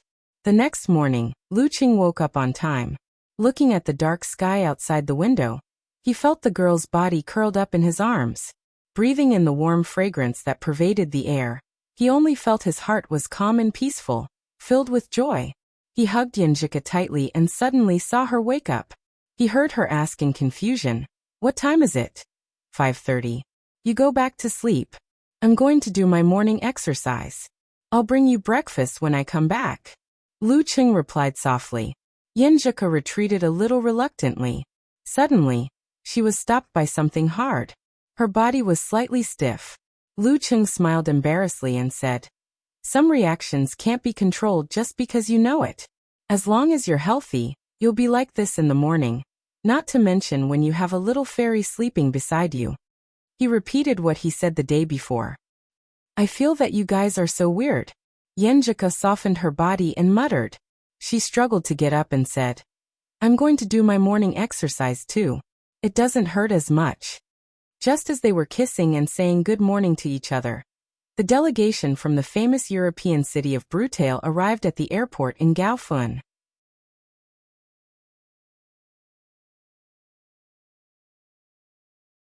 Chapter 345. After the morning exercise, Lu Cheng and Yenjika went back to the hotel. They planned to have breakfast on the bus ride to Gaofun. After taking a shower and tidying himself up, Lu Cheng waited for a while and saw Yenjika coming out of the bathroom. She had just changed her hairstyle. Her sideways bangs hung down, which made her eyes and eyebrows more beautiful. Her temperament was purer, gentler, and radiant. A long white down jacket, black leggings, fluffy snow boots, a light pink knitted hat, and delicate silver earrings entered Lu Cheng's eyes one by one, making him feel youthful and quick-witted. Even though he had long been accustomed to his girlfriend's appearance, he couldn't help but take a look at her again and again. Do I look good? Yenjika lowered her eyebrows and asked with a little pride. Did you put on makeup? Lu Cheng stared at the girl's pink and glossy lips. As a straight man, the most common way to tell if a girl had put on makeup was to look at her lipstick. If it was thick, it meant heavy makeup. If it was light, it meant light makeup. If he couldn't tell, it meant no makeup. Of course, with Coach Yan's teaching and daily influence, his knowledge had increased day by day. He was no longer so superficial. I did. Today is our big date. How can I not take it seriously? Yenjika raised her chin slightly and looked at him with radiance. Hearing this, Lu Cheng laughed out loud. He really wanted to grab his little fairy just like that and give her a good bite. Yenjika seemed to have sensed something from his eyes. She hurriedly took a step back and waved her hand weakly. Makeup is troublesome. Don't mess around. Yes, yes. Lu Cheng put away his thoughts and said, I just feel that your face is too thin. Humph, I'm fat. Yenjika puffed up her cheeks. Look, I'm fat face cool. Hold it in. I can't hold it in. I can't hold it in. Lu Qing suddenly took a step forward, pulled the girl over and kissed her. You. Yenjika's protest stopped abruptly, and was blocked back in her mouth. She clenched her fist and hit Lu Qing a few times. But as they kissed, she slowly closed her eyes and hugged her boyfriend back. She forgot about the makeup. They hooked their lips and kissed lightly. Their breathing gradually became irregular. Are you still not going out? As the atmosphere became more and more intense, Yenjika tilted her head back, glanced at Lu Qing with tears in her eyes, and broke free from his embrace. Actually, it's not bad to laze around in the room all day. Lu Qing looked at the girl's moist lips and smiled. Pervert. Yenjika cursed, feeling both annoyed and amused. She trotted into the bathroom and quickly touched up her makeup. Then she stood by the door and waved. Let's go, let's go. All right. Lu Qing walked over and held the girl's hand. They walked out of the room and the hotel. They strolled to the nearest bus stop and waited for bus number 7 to arrive. Since it was the weekend, there weren't many commuters. Even though there were quite a few old people, the bus wasn't crowded. Lu Qing put in a coin and held his little fairy's hand. They found a seat at the back of the bus and sat down. The bus swayed in Gaofan as it traveled through the city. The scenery on both sides of the bus gradually changed from the original high-rise buildings to the past. Buildings built in the last century appeared in front of Lu Qing and Yenjika's eyes. These were all factory areas of enterprises in the past. Later, when the factories moved out, they used the vacated land to build a residential area for employees. Lu Qing had done his homework. He pointed at the scenery outside the window and said to the girl, There is a university and a high school nearby. It's quite lively around here. Let's go eat a private home cuisine. Private home cuisine? Yenjika asked in surprise. Private home cuisine for breakfast? When it came to dates, she wasn't the type to simply enjoy them. After the first few times, when Lu Qing was making plans, she would help to look over and give her own opinions. She was very involved. However, last night, her stomach really hurt so badly that she didn't have the energy to discuss. My private home cuisine is in quotation marks. You'll know when we get there, Lu Qing said with a smile. The number 7 bus stopped at the bus stop. He hurriedly pulled Ku up and said, We're here. It's time to get off. Yenjika was full of curiosity and expectation. She followed Lu Qing like a little deer with innocent eyes. They got off the bus with light steps, crossed the crosswalk, and entered an old residential area. In the residential area, Lu Qing led her around and around, asking passers-by where building number 4 was from time to time. After passing row after row of buildings, they finally found their well-hidden destination. There was no elevator here. They walked along the corridor and came to the second floor. They saw the door on the left open and smelled the alluring aroma from inside. Noodle house? Yenjika sniffed and breathed in the smell in the air. Yes. This old lady used to be the chef of Gaoyan Noodle House. She retired and moved here with her husband. Under the encouragement of her children, she bought the house opposite and started a noodle house without a signboard. Well, there are many similar places in the surrounding residential areas, mainly for students and teachers who don't like to eat in the cafeteria. It's impossible to find it without a familiar guide. Lu Qing introduced the private home cuisine in front of them. Gaoyan Noodle House was a time-honored restaurant in Gaofan. It was the kind of restaurant that was recommended by tourists. Unfortunately, it got worse and worse. The locals didn't like to go there anymore. Only tourists could coax them. Yenjika opened her eyes wide and blurted out, How did you find it? Shuang didn't mention it yesterday. When I was making a guide, I saw someone mention it on the internet.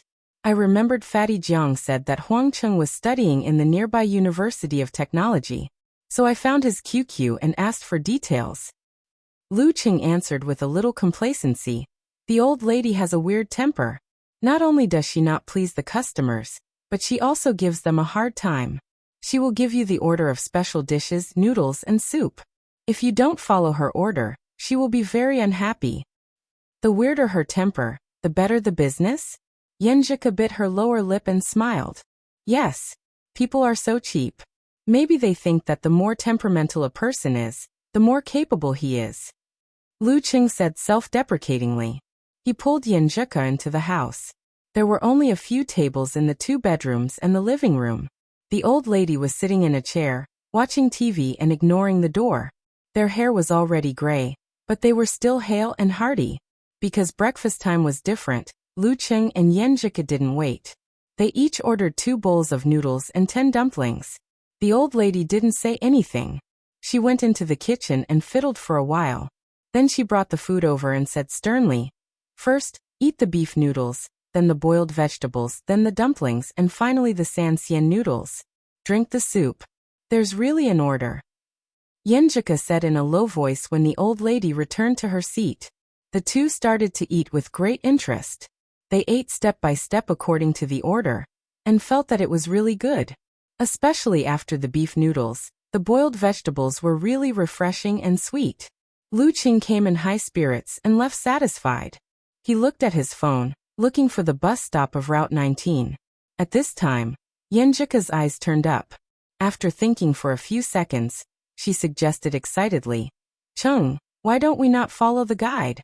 I feel that you will be very tired." "How can we do it if we don't follow the guide?" Lu Qing asked in confusion.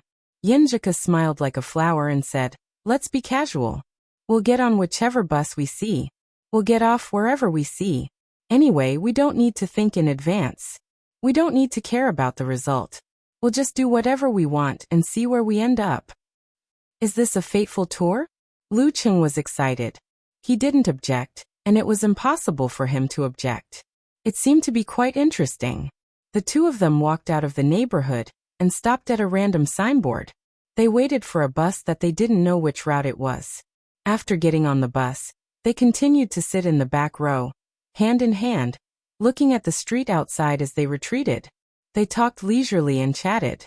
When they felt like it, they would casually find a bus stop and walk around nearby. Then, by fate, they would board the first bus stop they saw at the first bus stop they saw.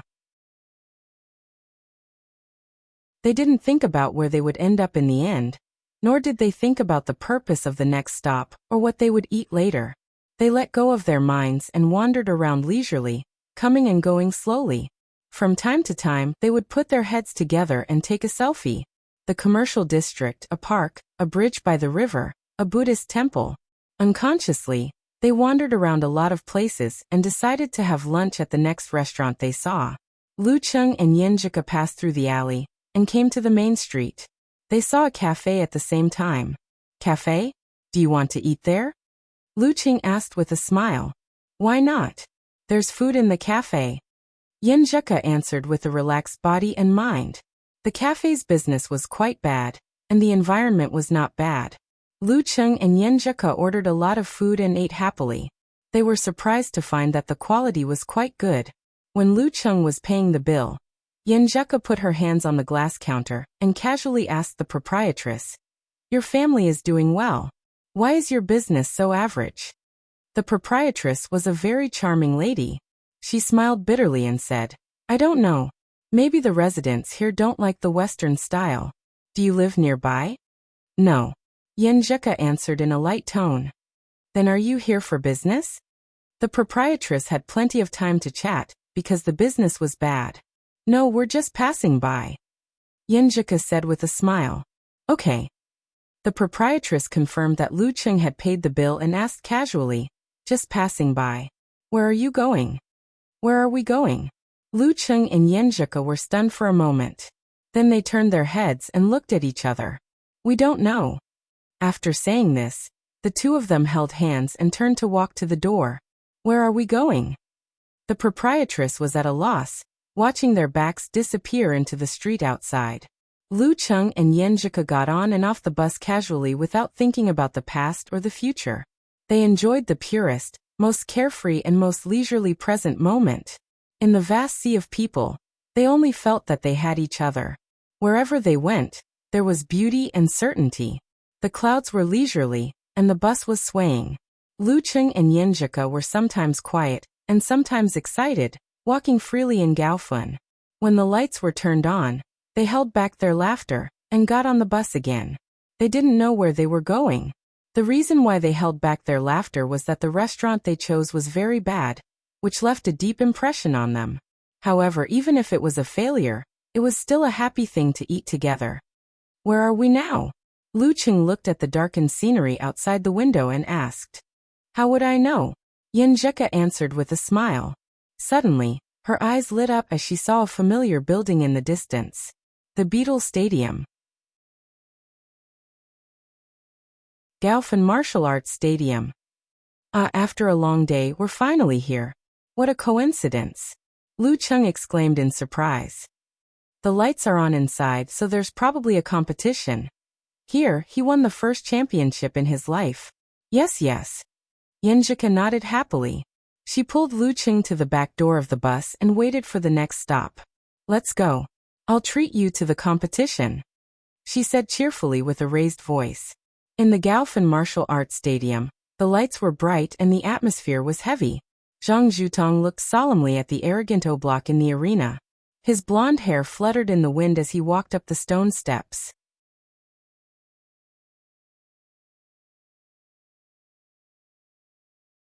Chapter 346. So annoying. It's not open to the public.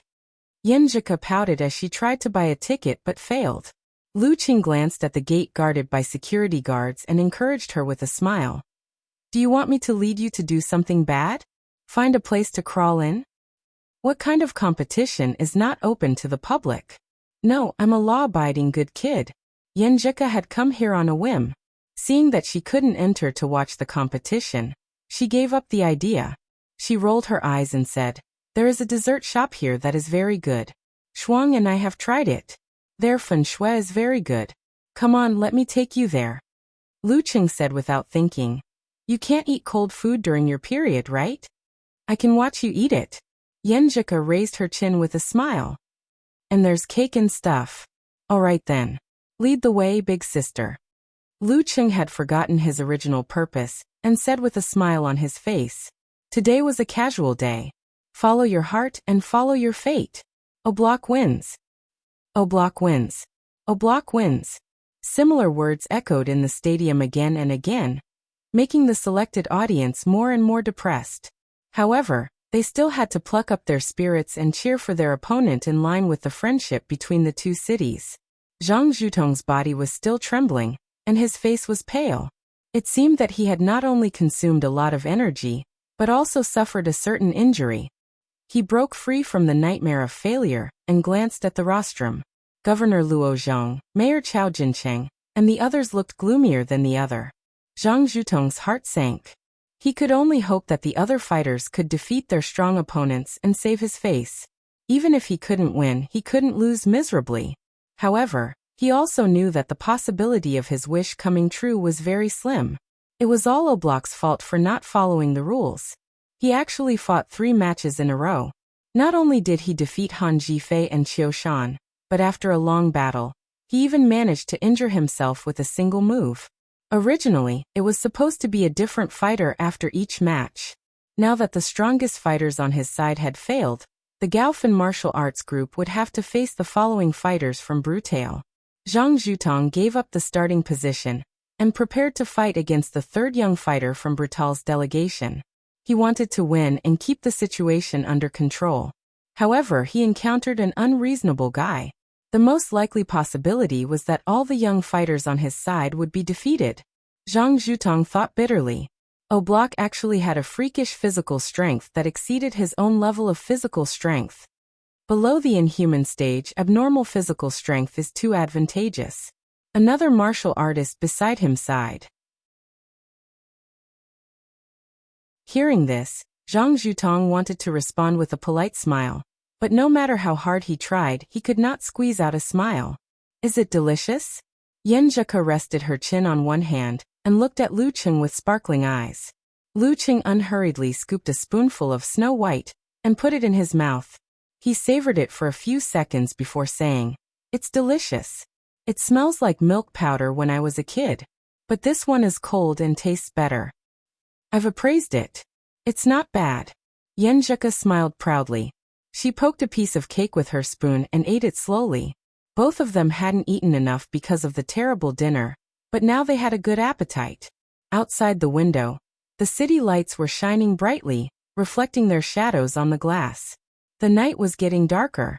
At the gate of the Beetle Stadium, the security guards made way for them. Governor Luo Zhong, Mayor Chao Jincheng of Gaofun, and others accompanied Mayor Brutale Dawkins and his entourage out. They chatted politely as they waited for the vehicles to approach. At the edge of the delegation, the tall Oblak stretched his arms and legs and looked around casually. His blonde hair shone brilliantly under the light, just like the magnificent view of the sea at sunrise. Coupled with his handsome facial features and aggressive fighting style, he was widely known as the Son of the Sun. The young martial artists of Gaofun are mediocre, said the black-haired Charles beside Oblak in the Brutale language. Oblak replied with a smile. I heard that this is only the second-class city in China. He was implying that he agreed with Charles's assessment. I'm disappointed. The brown-haired Johnny spread his hands. To be honest, I feel the same way. After 3 rounds, it's still not enough. In Chinese, it's like... Oblak flexed his arms and said in a foreign language, enough. Not. Enough. Not. Enough. The translator beside them listened awkwardly. He didn't know what to say, so he just maintained a professional smile. Not far away, Zhang Zhutong watched them talk arrogantly. Although he didn't understand what they were saying, he could still feel the contempt in their words. His mood became even more gloomy and depressed. He glanced at the governor Luo Zhong and the mayor of Gaofun Chao Jincheng. They were both forcing smiles. It's getting late. Let's go. There won't be any more buses. Lu Qing pointed at the night sky outside. Yenjuka followed his movement and looked around. She nodded lightly and said, okay. Today's random trip started with the bus. Of course, both of them wanted to end with the bus. After paying the bill with their phones, they pushed the door open and felt the chill of the winter night. Their spirits were instantly refreshed. Walking along the edge of the stadium, they strolled slowly to the bus stop in front of them. They only glanced at the hustle and bustle at the gate. Yenjuka was in a good mood. She waved her hands and skipped along. Lu Qing followed her at a steady pace. What a beautiful day. The girl suddenly paused and looked up at the faint stars in the sky covered by the light. She closed her eyes and praised as if she was sleep-talking. The smile on her face was faint but didn't fade away. I think so too. Lu Qing held her hand. Yenjuka opened her eyes and said as if she hadn't had enough. It would be perfect if there was a firework ending at the end. Don't buy it. I mean, it's up to fate. Lu Qing thought for a while and chuckled. He suddenly pulled back his hand and pointed behind the girl. Look, there it is. Yenjuka was surprised and happy. She turned around abruptly and looked behind her. However, the night sky was still and the lights were quiet. There were no fireworks. She was stunned. When she was about to speak, she suddenly saw a ball of crystal white light fly into the air. Then, a red and violent fireball chased after it. Bang! The cold light exploded first and ice crystals fell. Bang! The flame exploded and shone on the ice crystals, making them reflect the clear light. In the air, the fireworks bloomed. The flowing light was dreamy and beautiful, illuminating the faces of Lu Qing and Yenjuka. See, tonight's ending fireworks? Lu Qing laughed. Yenjuka's astonishment turned into surprise. The fireworks reflected in her eyes were so beautiful that people didn't dare to look directly at them. She bit her pink lips with her pearly white teeth and said with sparkling eyes, Chung, what should I do? I want to kiss you. The fireworks attracted the attention of the crowd at the gate. Oblak was stunned for a moment. Then his face lit up with joy. Superpower, a good superpower. He looked at the corner of the square not far away and saw Lu Qing and Yenjuka, who were dating. His eyes flashed and he said excitedly, I'll find that superpower user and spar with him. Just as well, I haven't had enough fun before. Thump, thump, thump. He strode forward and dashed towards Lu Qing at an extremely fast speed. The translator in the suit was shocked and stood there dumbfounded. He didn't know whether to follow or what. Oblak's teacher, the leader of the martial arts delegation, Mason Walker, shook his head and laughed. He instructed Janice beside him. You go be the referee. Don't let O'Block hurt his opponent. This would affect the friendship between the two cities. The bear-like Janice didn't dare to delay. He stretched his long legs and chased after O'Block. Charles, Johnny, and the others followed with great interest, intending to watch from the sidelines. That superpower user was just trying to please his girlfriend on a date, and O'Block had set his sights on him. What bad luck! Zhang Zhutong, who had noticed their movements, looked blankly in the direction of the fireworks. His pupils suddenly shrank. Him? Lu Cheng, who was waiting for his little fairy to initiate a kiss, felt the ground shake. He instinctively stepped forward and shielded Yenjika behind him. He saw a young blonde, blue-eyed foreign man running towards him with heavy footsteps. He felt several explosive points, exploding on his wrists, arms, and torso. These explosive points seemed to connect into a strange tree. Strong, very strong. Lu Cheng squinted his eyes and got into a stance. In his mind, he visualized a frozen river, a snowy plain, and a huge red sun hanging high in the sky. Tisk spar spar. O'Block shouted in choppy Chinese. Spar. Lu Cheng took a deep breath and let the huge red sun fall from the sky and crash into the ice. Against a strong opponent, he had to give it his all. At that moment, O'Block's body suddenly expanded. He swung his fist in a condescending manner. Boom. The huge sun and the frozen river disappeared at the same time. Both fire and ice were extinguished by Lu Cheng's fist. A mutated version of severe warning. Bam. Lu Cheng blocked O'Block's hammer strike with a punch. At the point of contact, something seemed to collapse into a point, turning into a vortex. It stuck to O'Block's fist and neutralized the terrifying force. Boom. The vortex exploded, shooting out violent energy and infusing it into O'Block's body. Thud, thud, thud. O'Block took 3 steps back and fell limply in front of the referee Janice. His eyes were wide open, but his body couldn't move for a moment. Thump. The sound of his strong body falling to the ground echoed in the surroundings. Charles and the others were stunned. Mason and Walker were stunned. Dawkins, Chao Jincheng, and the others were attracted to this scene as well. With one punch, O'Block, who had just dominated the martial arts arena, was knocked down? And he couldn't even stand up? He had just found a passerby superpower user to spar with. What's going on? Yenjika poked her pretty oval face out and asked blankly. I don't know either. He said it was a spar. Lu Cheng was equally confused. Seeing that the group of foreigners didn't make a move, he didn't want to bother with them. He held the girl's hand and continued walking to the bus stop. A spar? Why would he suddenly want to spar with you? Yenjika asked, puzzled. What's the point of a spar with a guy who can be knocked down with one punch?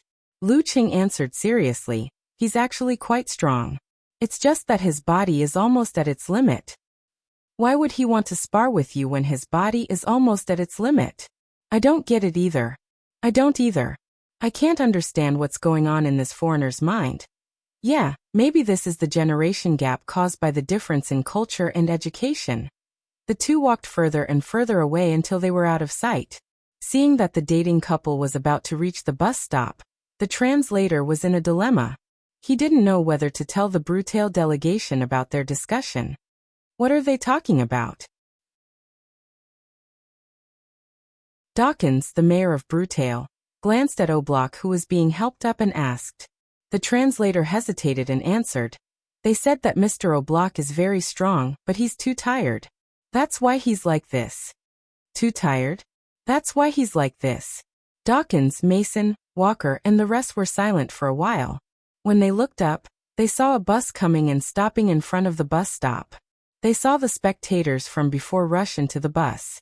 They saw Lu Cheng with one hand in his pocket, pulling Yenjika onto the bus. They saw him squeezing into a space, one hand holding the bracelet, and the other protecting the girl. The bus started moving away, leaving a group of quiet people behind.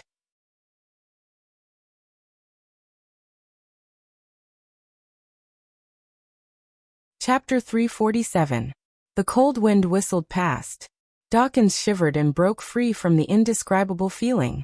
He turned to look at Chao Jincheng, the mayor of Gaofan City. Chao Jincheng didn't show any abnormality. His expression relaxed as he smiled faintly. Young people nowadays, those who are capable, are all very strong. They don't like to participate in social events like ours. The beautiful and dignified female translator hesitated for a few seconds, but in the end, she relayed the entire sentence to Dawkins and Mason Walker. She also clearly highlighted the two main points that Mayor Chow emphasized. First, the martial arts exchange match is part of the social event. It doesn't matter whether we win or lose. We don't care at all. Second, the young fighters here who are really capable have bad tempers. They didn't participate in the social event. If Chao Jincheng had said this before, it would have been a case of putting on a false front. But now it was just right, just right. After hearing the translation, Mason Walker's expression changed slightly. Dawkins' smile stiffened a little. The whole delegation's high spirits and arrogance had dissipated a lot. Fortunately, several luxury buses arrived in time, allowing them to smoothly change the topic. They waved goodbye in a friendly manner. Oblak, who was supported by others, finally recovered. He murmured to himself, "That punch was very magical, very, very magical." The Brutale delegation looked at each other and pushed Oblak into the bus. Chao Jincheng didn't show his confusion until the convoy was far away. He turned to Wang Mingkong, the person in charge of Shenhua Club. Who was that? Wang Mingkong was a few steps behind and didn't see the fight. He was also confused and quickly looked at Zhang Zhutong. Zhang Zhutong sighed faintly and said, "That's right. It was Lu Cheng." Lu Cheng? Han Jifei and the others finally understood why that back was so familiar. Lu Cheng. Ah, the champion of the provincial youth tournament. Luo Zhong, the governor in charge of martial arts affairs, recalled who Lu Cheng was. No wonder, no wonder. Chao Jincheng was relieved and couldn't help but sigh. This young man is so considerate. Lu Cheng was from Xioshan, and his household registration had been moved to Songcheng. He didn't work in Gaofun, so he had nothing to do with this city. If he showed up in the exchange match and was found out by the Brutale delegation, it would be very embarrassing. Fraud would affect the business cooperation between the two sides. Now that he had casually passed by and provoked Oblak to take the initiative to attack, the nature of the matter was completely different. This young man really has a sense of pride for his province. Mayor Chow thought to himself. As for the possibility that Lu Cheng just happened to pass by, he didn't even consider it. Haha, how is that possible? Inform all the relevant people in charge.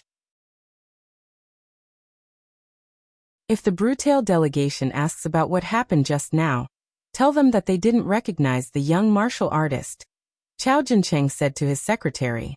Listening to their conversation, Zhang Zhutong looked at Han Jifei and the others with a complicated expression. From their eyes, he could see that they were sighing. At this moment, the words Lu Cheng had said to him in the semi-finals suddenly flashed through his mind. I don't need others to judge my qualifications. 1 year later, 2 years later, 3 years later, I hope you'll still have the courage and confidence to say what you just said. His words were still ringing in his ears. Only half a year. Lu Cheng and Yan Zheka got off the bus at the opposite side of Mingqi International Hotel. Swinging their intertwined hands, Lu Cheng and Yan Zheka slowly walked through the pedestrian walkway into the hotel lobby, ending this casual date and the dreamy journey of the day. While Lu Cheng was taking a shower, Yan Zheka had changed into a cute set of pajamas. Bunny ears dangled on her chest, swaying back and forth. She sat on the bed barefooted, picked up the vibrating phone, and chose to answer. Hello, Shuang Shuang Shuang. Why are you so late? Cuckoo, your Cheng is not honest. Gu Shuang said directly. What's wrong with him? Yan Zheka asked blankly. Gu Shuang ground her teeth and said, Your Cheng swore in front of me yesterday that he wouldn't join the Brutale delegation. But today he went to the Beetle Arena and beat up their new fighting star. Humph, a guy who doesn't keep his word. Ah, that's the Brutale delegation. No wonder there's a strong foreigner. Yan Zheka came to her senses and explained with a smile.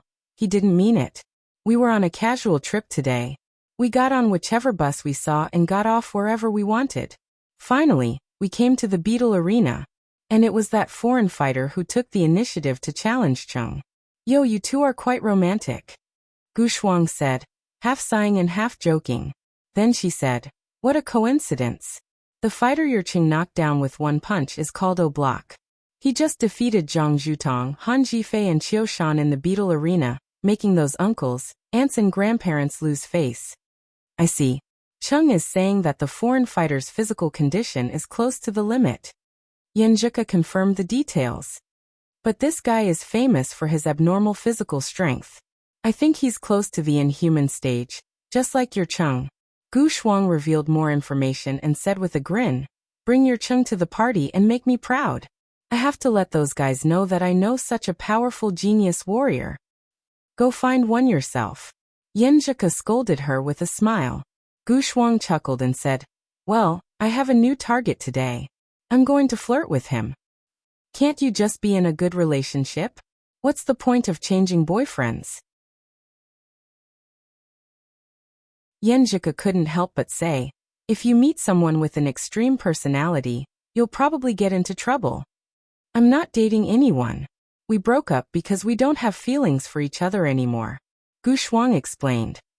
Okay, I'll stop talking about you. Yanjika typed rationally. We'll talk about other things on QQ. Okay. Gu Shuang hung up the phone. Yanjika held the phone and shouted subconsciously, Ching, I have something to tell you. After shouting, she remembered that Cheng was taking a shower. The sound of water is so loud that he probably can't hear it. As the thought flashed through her mind, Yanjika noticed that the sound of water had stopped. The door of the bathroom was pulled open and Cheng stuck his upper body out.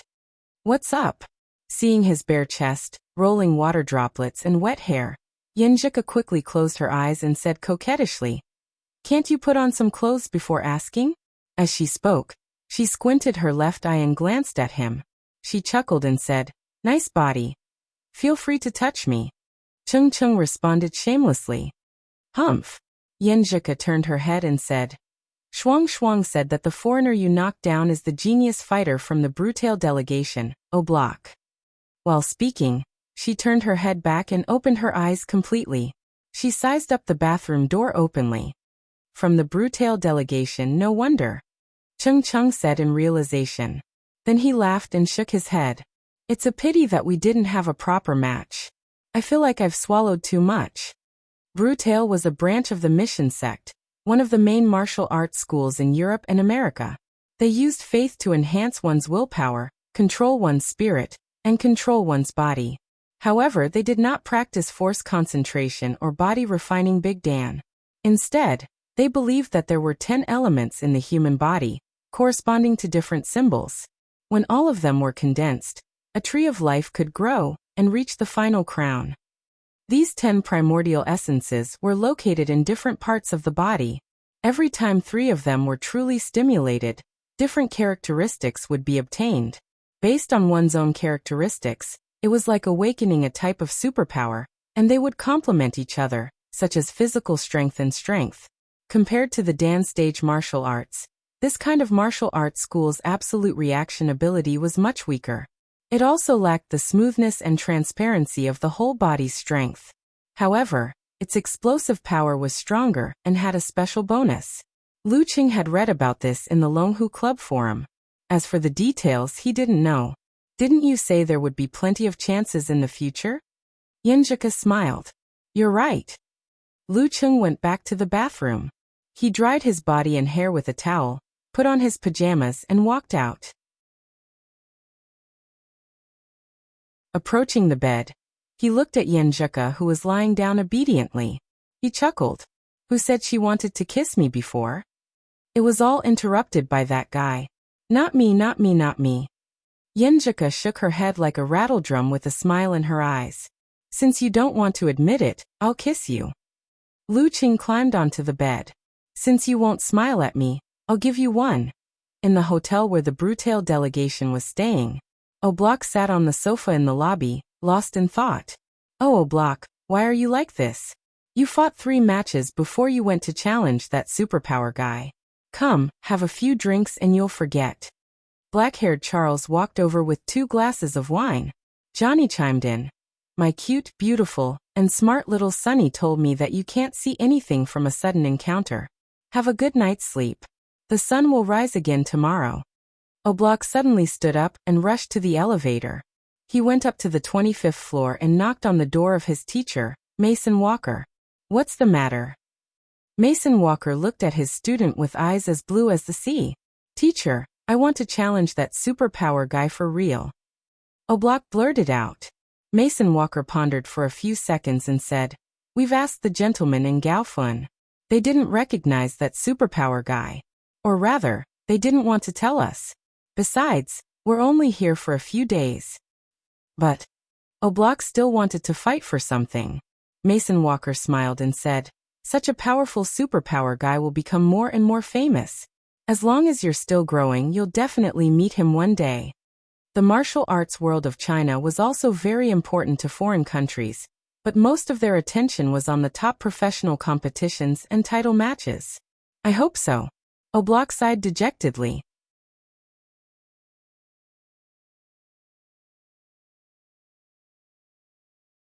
Chapter 348. On the afternoon of the 20th, Lu Cheng and Yan Zheke arrived at Gaofan East Railway Station and took the train back to Xiushan. After the casual date, they went to the wildlife park yesterday and observed the tiger form, monkey form, and other postures up close. They watched a few panda cubs basking in the sun and left a lot of photos that carried beautiful memories. This morning, they didn't go anywhere. After returning from their morning exercise, they stayed in their room. Sometimes they kissed each other, and sometimes they leaned against each other to watch shows on their tablets. At this time, the Brutail delegation's trip entered its third day. Oblak was invited to participate in the Gaofan martial arts activities, but he was disappointed because he didn't find the superpower user who defeated him. The train sped through the mountains and across the fields. Lu Qing was sharing a funny post with Yan Zheke when he received a call from Wu Ting, a high school freshman with a ponytail, from the VIP class during the summer vacation. "Hello." Lu Qing answered the call in confusion. "Sir Lu, when are you coming back to Xiushan?" Wu Ting asked in a light tone. "What's up?" "I don't think I'll work part-time in the martial arts club during the winter vacation." Lu Qing thought the girl wanted to continue her martial arts training. It was not that he didn't want to earn money, by the way. After school started, he had no income except for the living expenses provided by his family. Although he had fewer dates due to the tight schedule, his expenses in other aspects had increased. For example, Queen of Thought and the others had worked out a prescription for the internal practice of the swordsman formula after a period of study and mastery. Geyser had passed it to him. There were many similar things. After deducting the fixed amount provided by the Ice God sect every month, the rest was still very valuable. In just a few months, Lu Qing had spent nearly 80,000 yuan. The strength of a weak sixth pin was not something that could be obtained easily.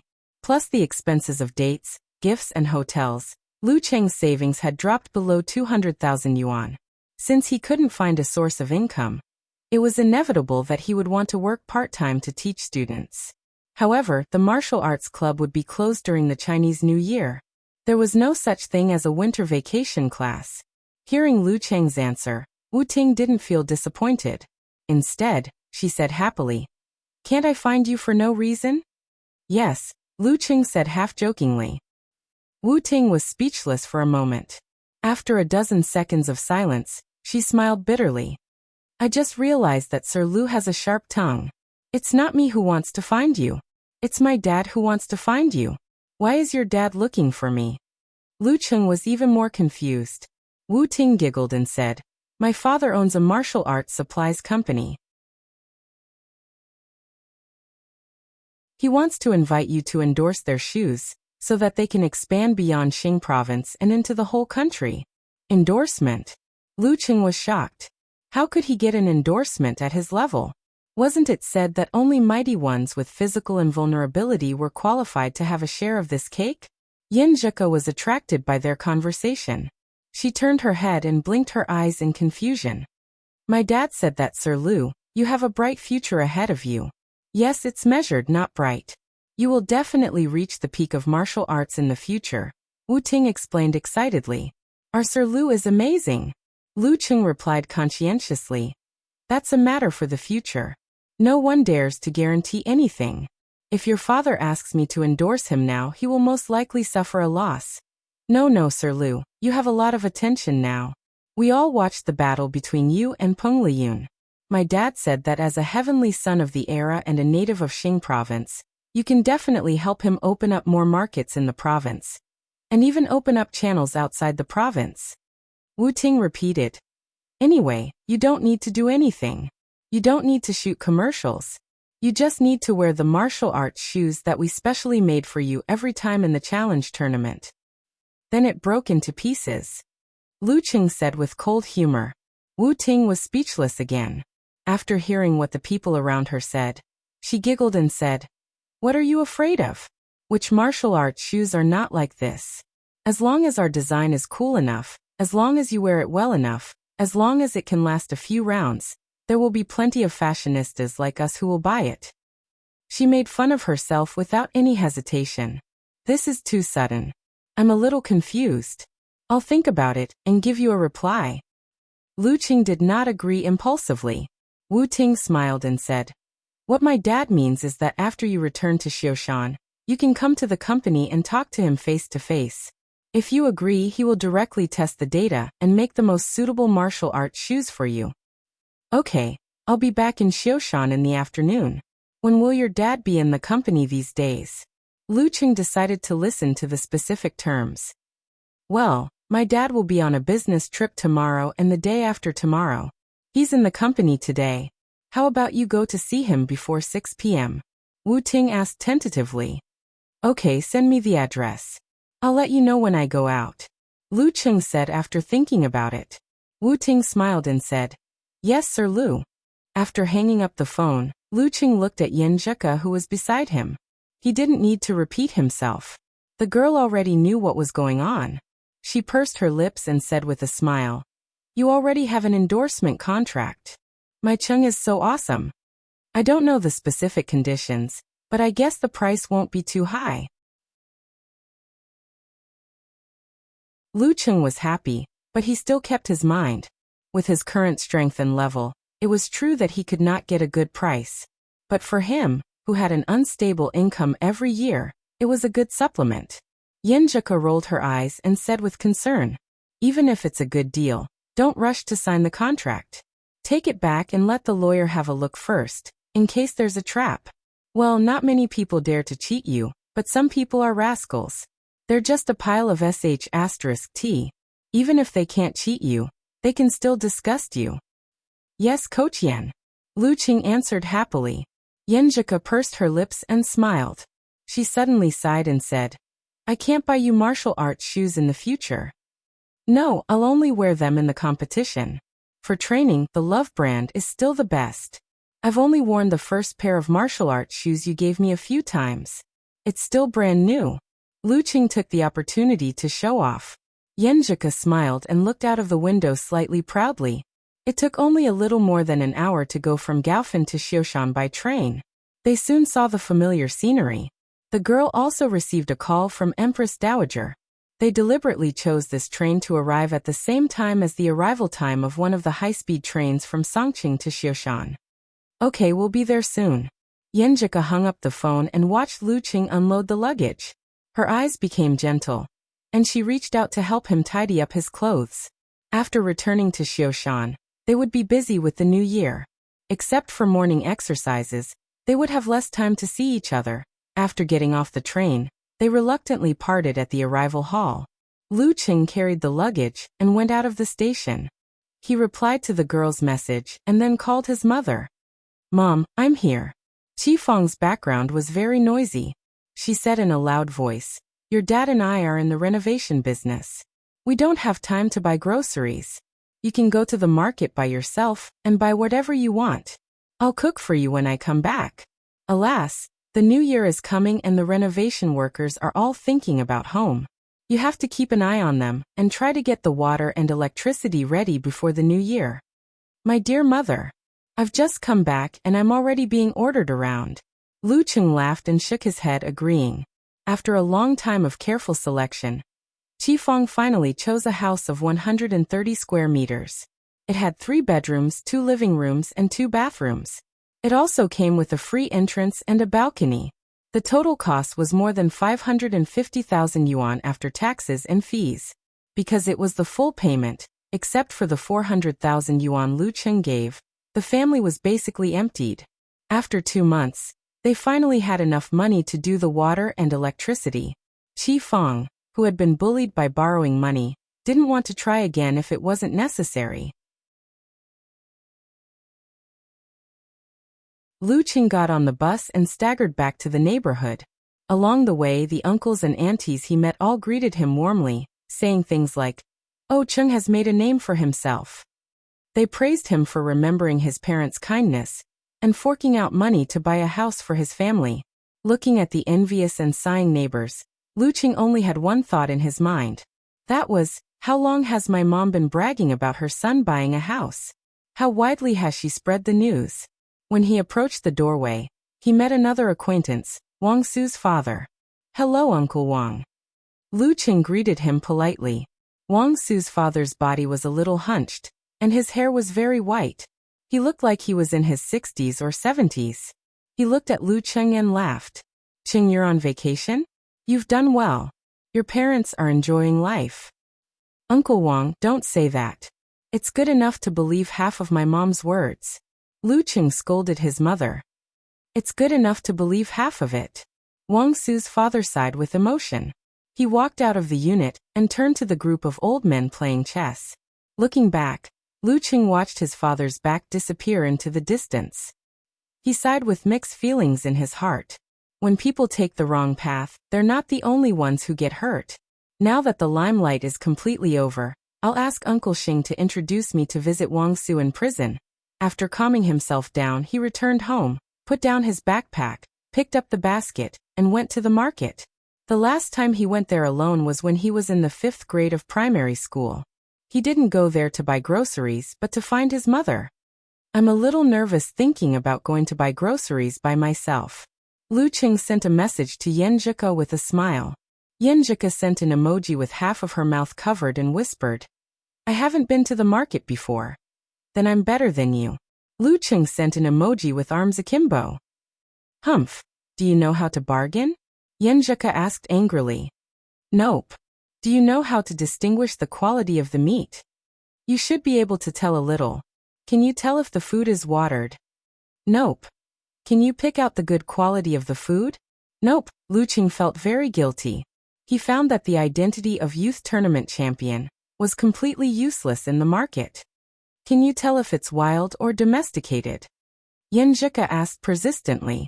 Lu Qing replied with a text emoji, annoyed and amused at the same time. "Classmate, you've killed the conversation." "Ha ha ha ha." Yenjika sent an emoji of laughing. "Hurry up and buy groceries. I'm waiting for your battle report." After entering the market, Lu Qing walked nimbly around the stands and randomly chose a pork stall. He asked the fierce-looking stall owner, "How much is this pork rib?" "Well, I want to eat winter melon and pork rib soup tonight." After a fruitless bargaining, he looked at the stall owner who was chopping the pork rib and asked, "Can I pay with my mobile phone?"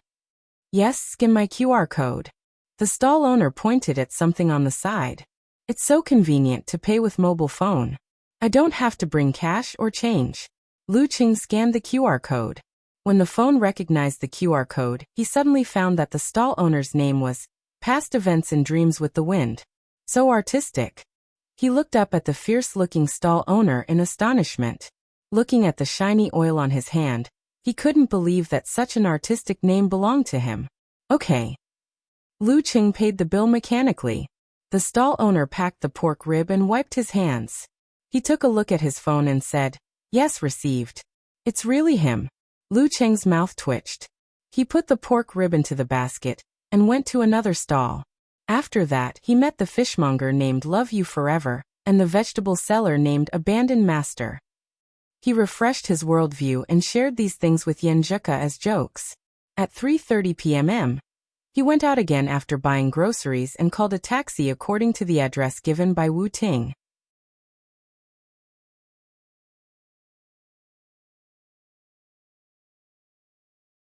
Chapter 349. Pingle District, Ingjin Building. When Lu Qing entered the lobby of the newly built office building, he enjoyed the attention of the security guards because he still looked like a student. However, he didn't care about it. Instead, he looked around with interest and observed the people in the office. He found that most of them were not wearing suits or high-heeled dresses. Most of them were wearing down jackets and overcoats. It was not time to get off work yet. When he entered the elevator, it was not crowded. On the left, there were two men talking about business. On the right, there was a girl with straight hair carrying cups of milk tea and cakes. The smell of perfume made him pinch his nose. If I didn't get the Jindan and didn't walk on the path of martial arts, maybe this would be my daily environment. Lu Qing sighed secretly. When he walked out of the elevator on the 10th floor, he saw the sign on the opposite wall. Zhaoji Martial Arts Equipment Company Limited. It's here. He turned left and came to the door. He saw a girl with long hair playing with her phone in boredom. Hello. He tried to call her. The girl at the front desk looked up and put down her phone quietly. She blurted out, "Who are you looking for?" As a receptionist of a company, she had a beautiful appearance and a sweet smile. However, her eyes were dull. "I'm looking for Boss Wu," Lu Qing answered with a smile. "Boss Wu? Which Boss Wu?" The girl at the front desk came back to her senses and showed a puzzled expression. "Boss Wu Wuqinggui," Lu Qing said calmly. The girl at the front desk looked at him suspiciously and said, "Do you have an appointment?" The boy on the opposite side was pleasing to the eye.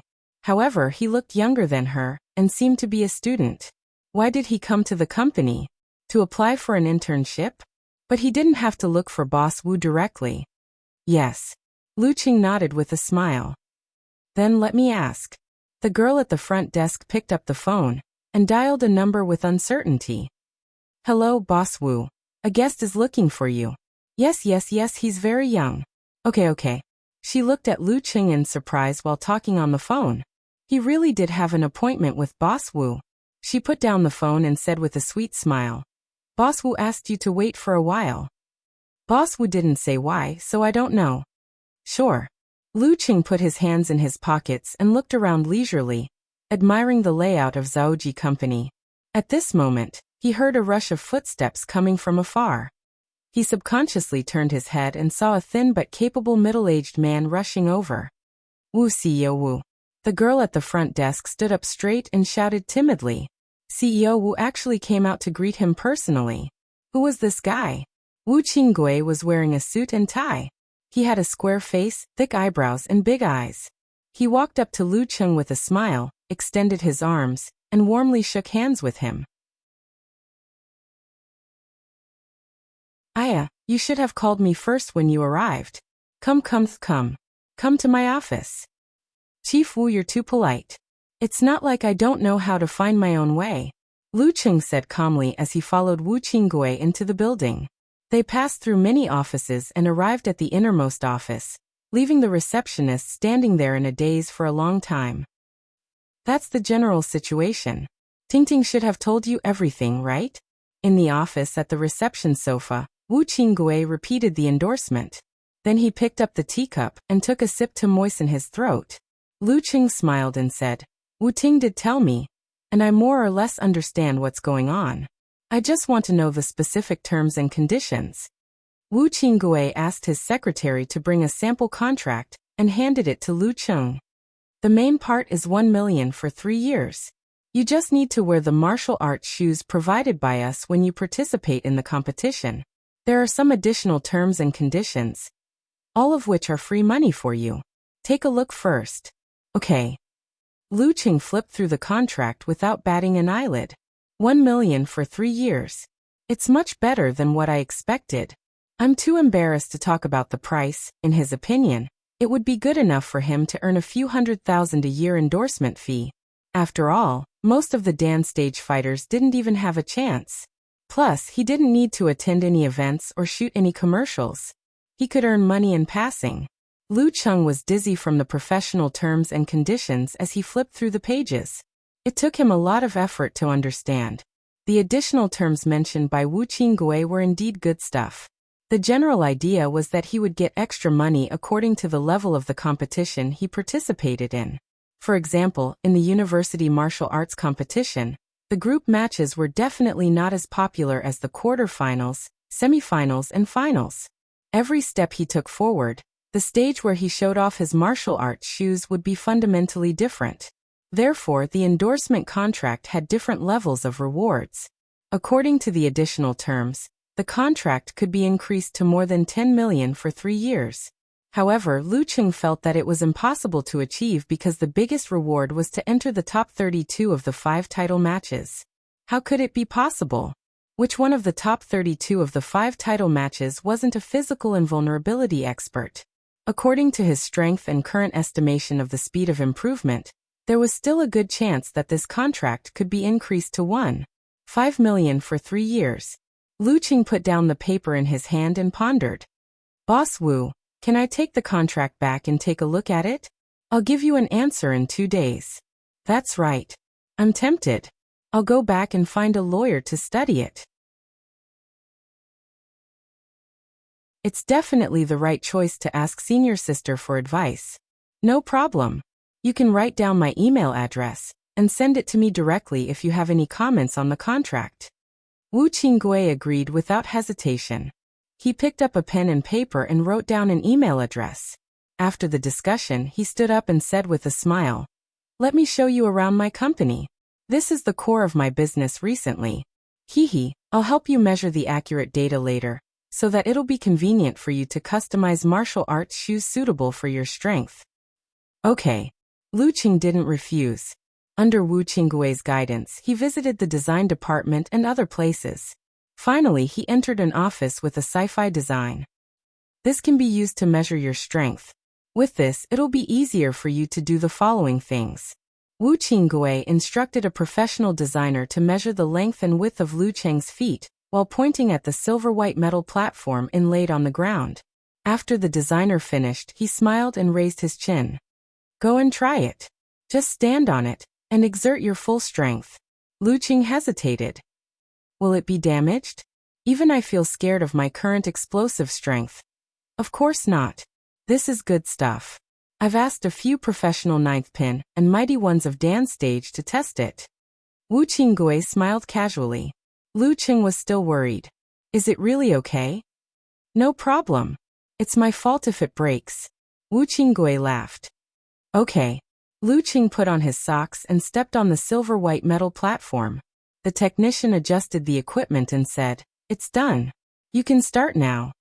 Under Wu Qinggui's expectant gaze, Lu Cheng took a deep breath to balance his qi, blood, spirit, and force. Then he spurted out his Dan force and pushed it against his feet. Clang! At the entrance of Zaoji Company, the girl at the front desk felt dizzy and found that her feet were shaking. Earthquake! She was shocked and ran out.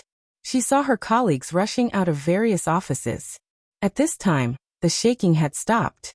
Everyone looked at each other for a few seconds. Go back, go back. Don't make any noise. The girl at the front desk calmed down and waved her hand. Similar scenes were happening on every floor of Ingjin building. In the test room, Lu Cheng looked at the broken silver-white metal platform and looked up innocently. It seems to be broken. It's not just seems, it's real. It's completely broken. Wu Qinggui's mouth was half open, and his eyes were wide open as if he saw an alien. Is this the explosive strength of a professional sixth pin? It's like an earthquake just now. Boss Wu, you've been looking for professional eighth pin fighters of Dan stage, right? Lu Cheng pushed the blame. Yes. Wu Qinggui came back to his senses and smiled bitterly. This thing is useless. It's mine. He's almost at the inhuman stage. Lu Cheng looked at his feet again and asked curiously, "Did you get any data?" "No," the technician said with a sad face. Wu Qinggui calmed down and smiled. "It's almost time to get off work. Let's go for a meal." Haha, it's my first day back home. I have to accompany my parents. Boss Wu next time. Lu Cheng was still a little guilty. Okay. Wu Qinggui didn't insist. Lu Cheng went back home and talked with Coach Yen for a while. Then he called his senior sister Shi Yuejian and told her about it. He took a picture of the contract and sent it to her according to her instructions.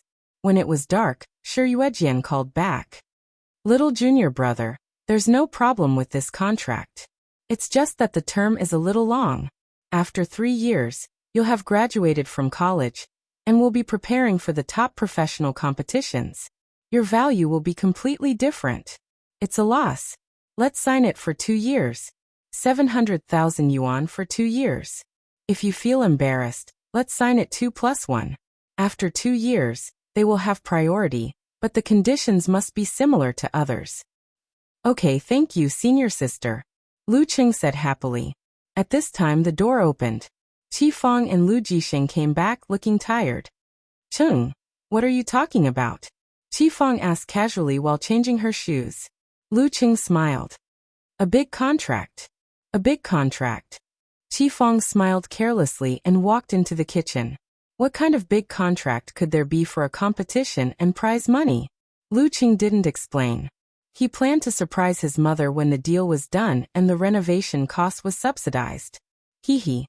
I know how hard it is for your mother to do the renovation work. Lu Jixing sat down and leaned on the sofa. Lu Qing glanced at the kitchen and said, "Then let's go out and eat. Let's go out and eat." As soon as he finished speaking, Qi Fang shouted in the kitchen, "What kind of ribs did you buy?" "Just ribs." Lu Qing answered blankly. "What's the difference between ribs?" Qi Fang was both amused and annoyed. "Can't you pick a better place? You can eat it yourself if you have good teeth." Lu Qing, the champion of the youth tournament, and the one who was negotiating the million-yuan contract, blinked and felt a little wronged. How would I know what place it was? You're tuning in to the Echoes of the Heart YouTube channel. Don't forget to subscribe and join us on this journey to catch the most captivating stories.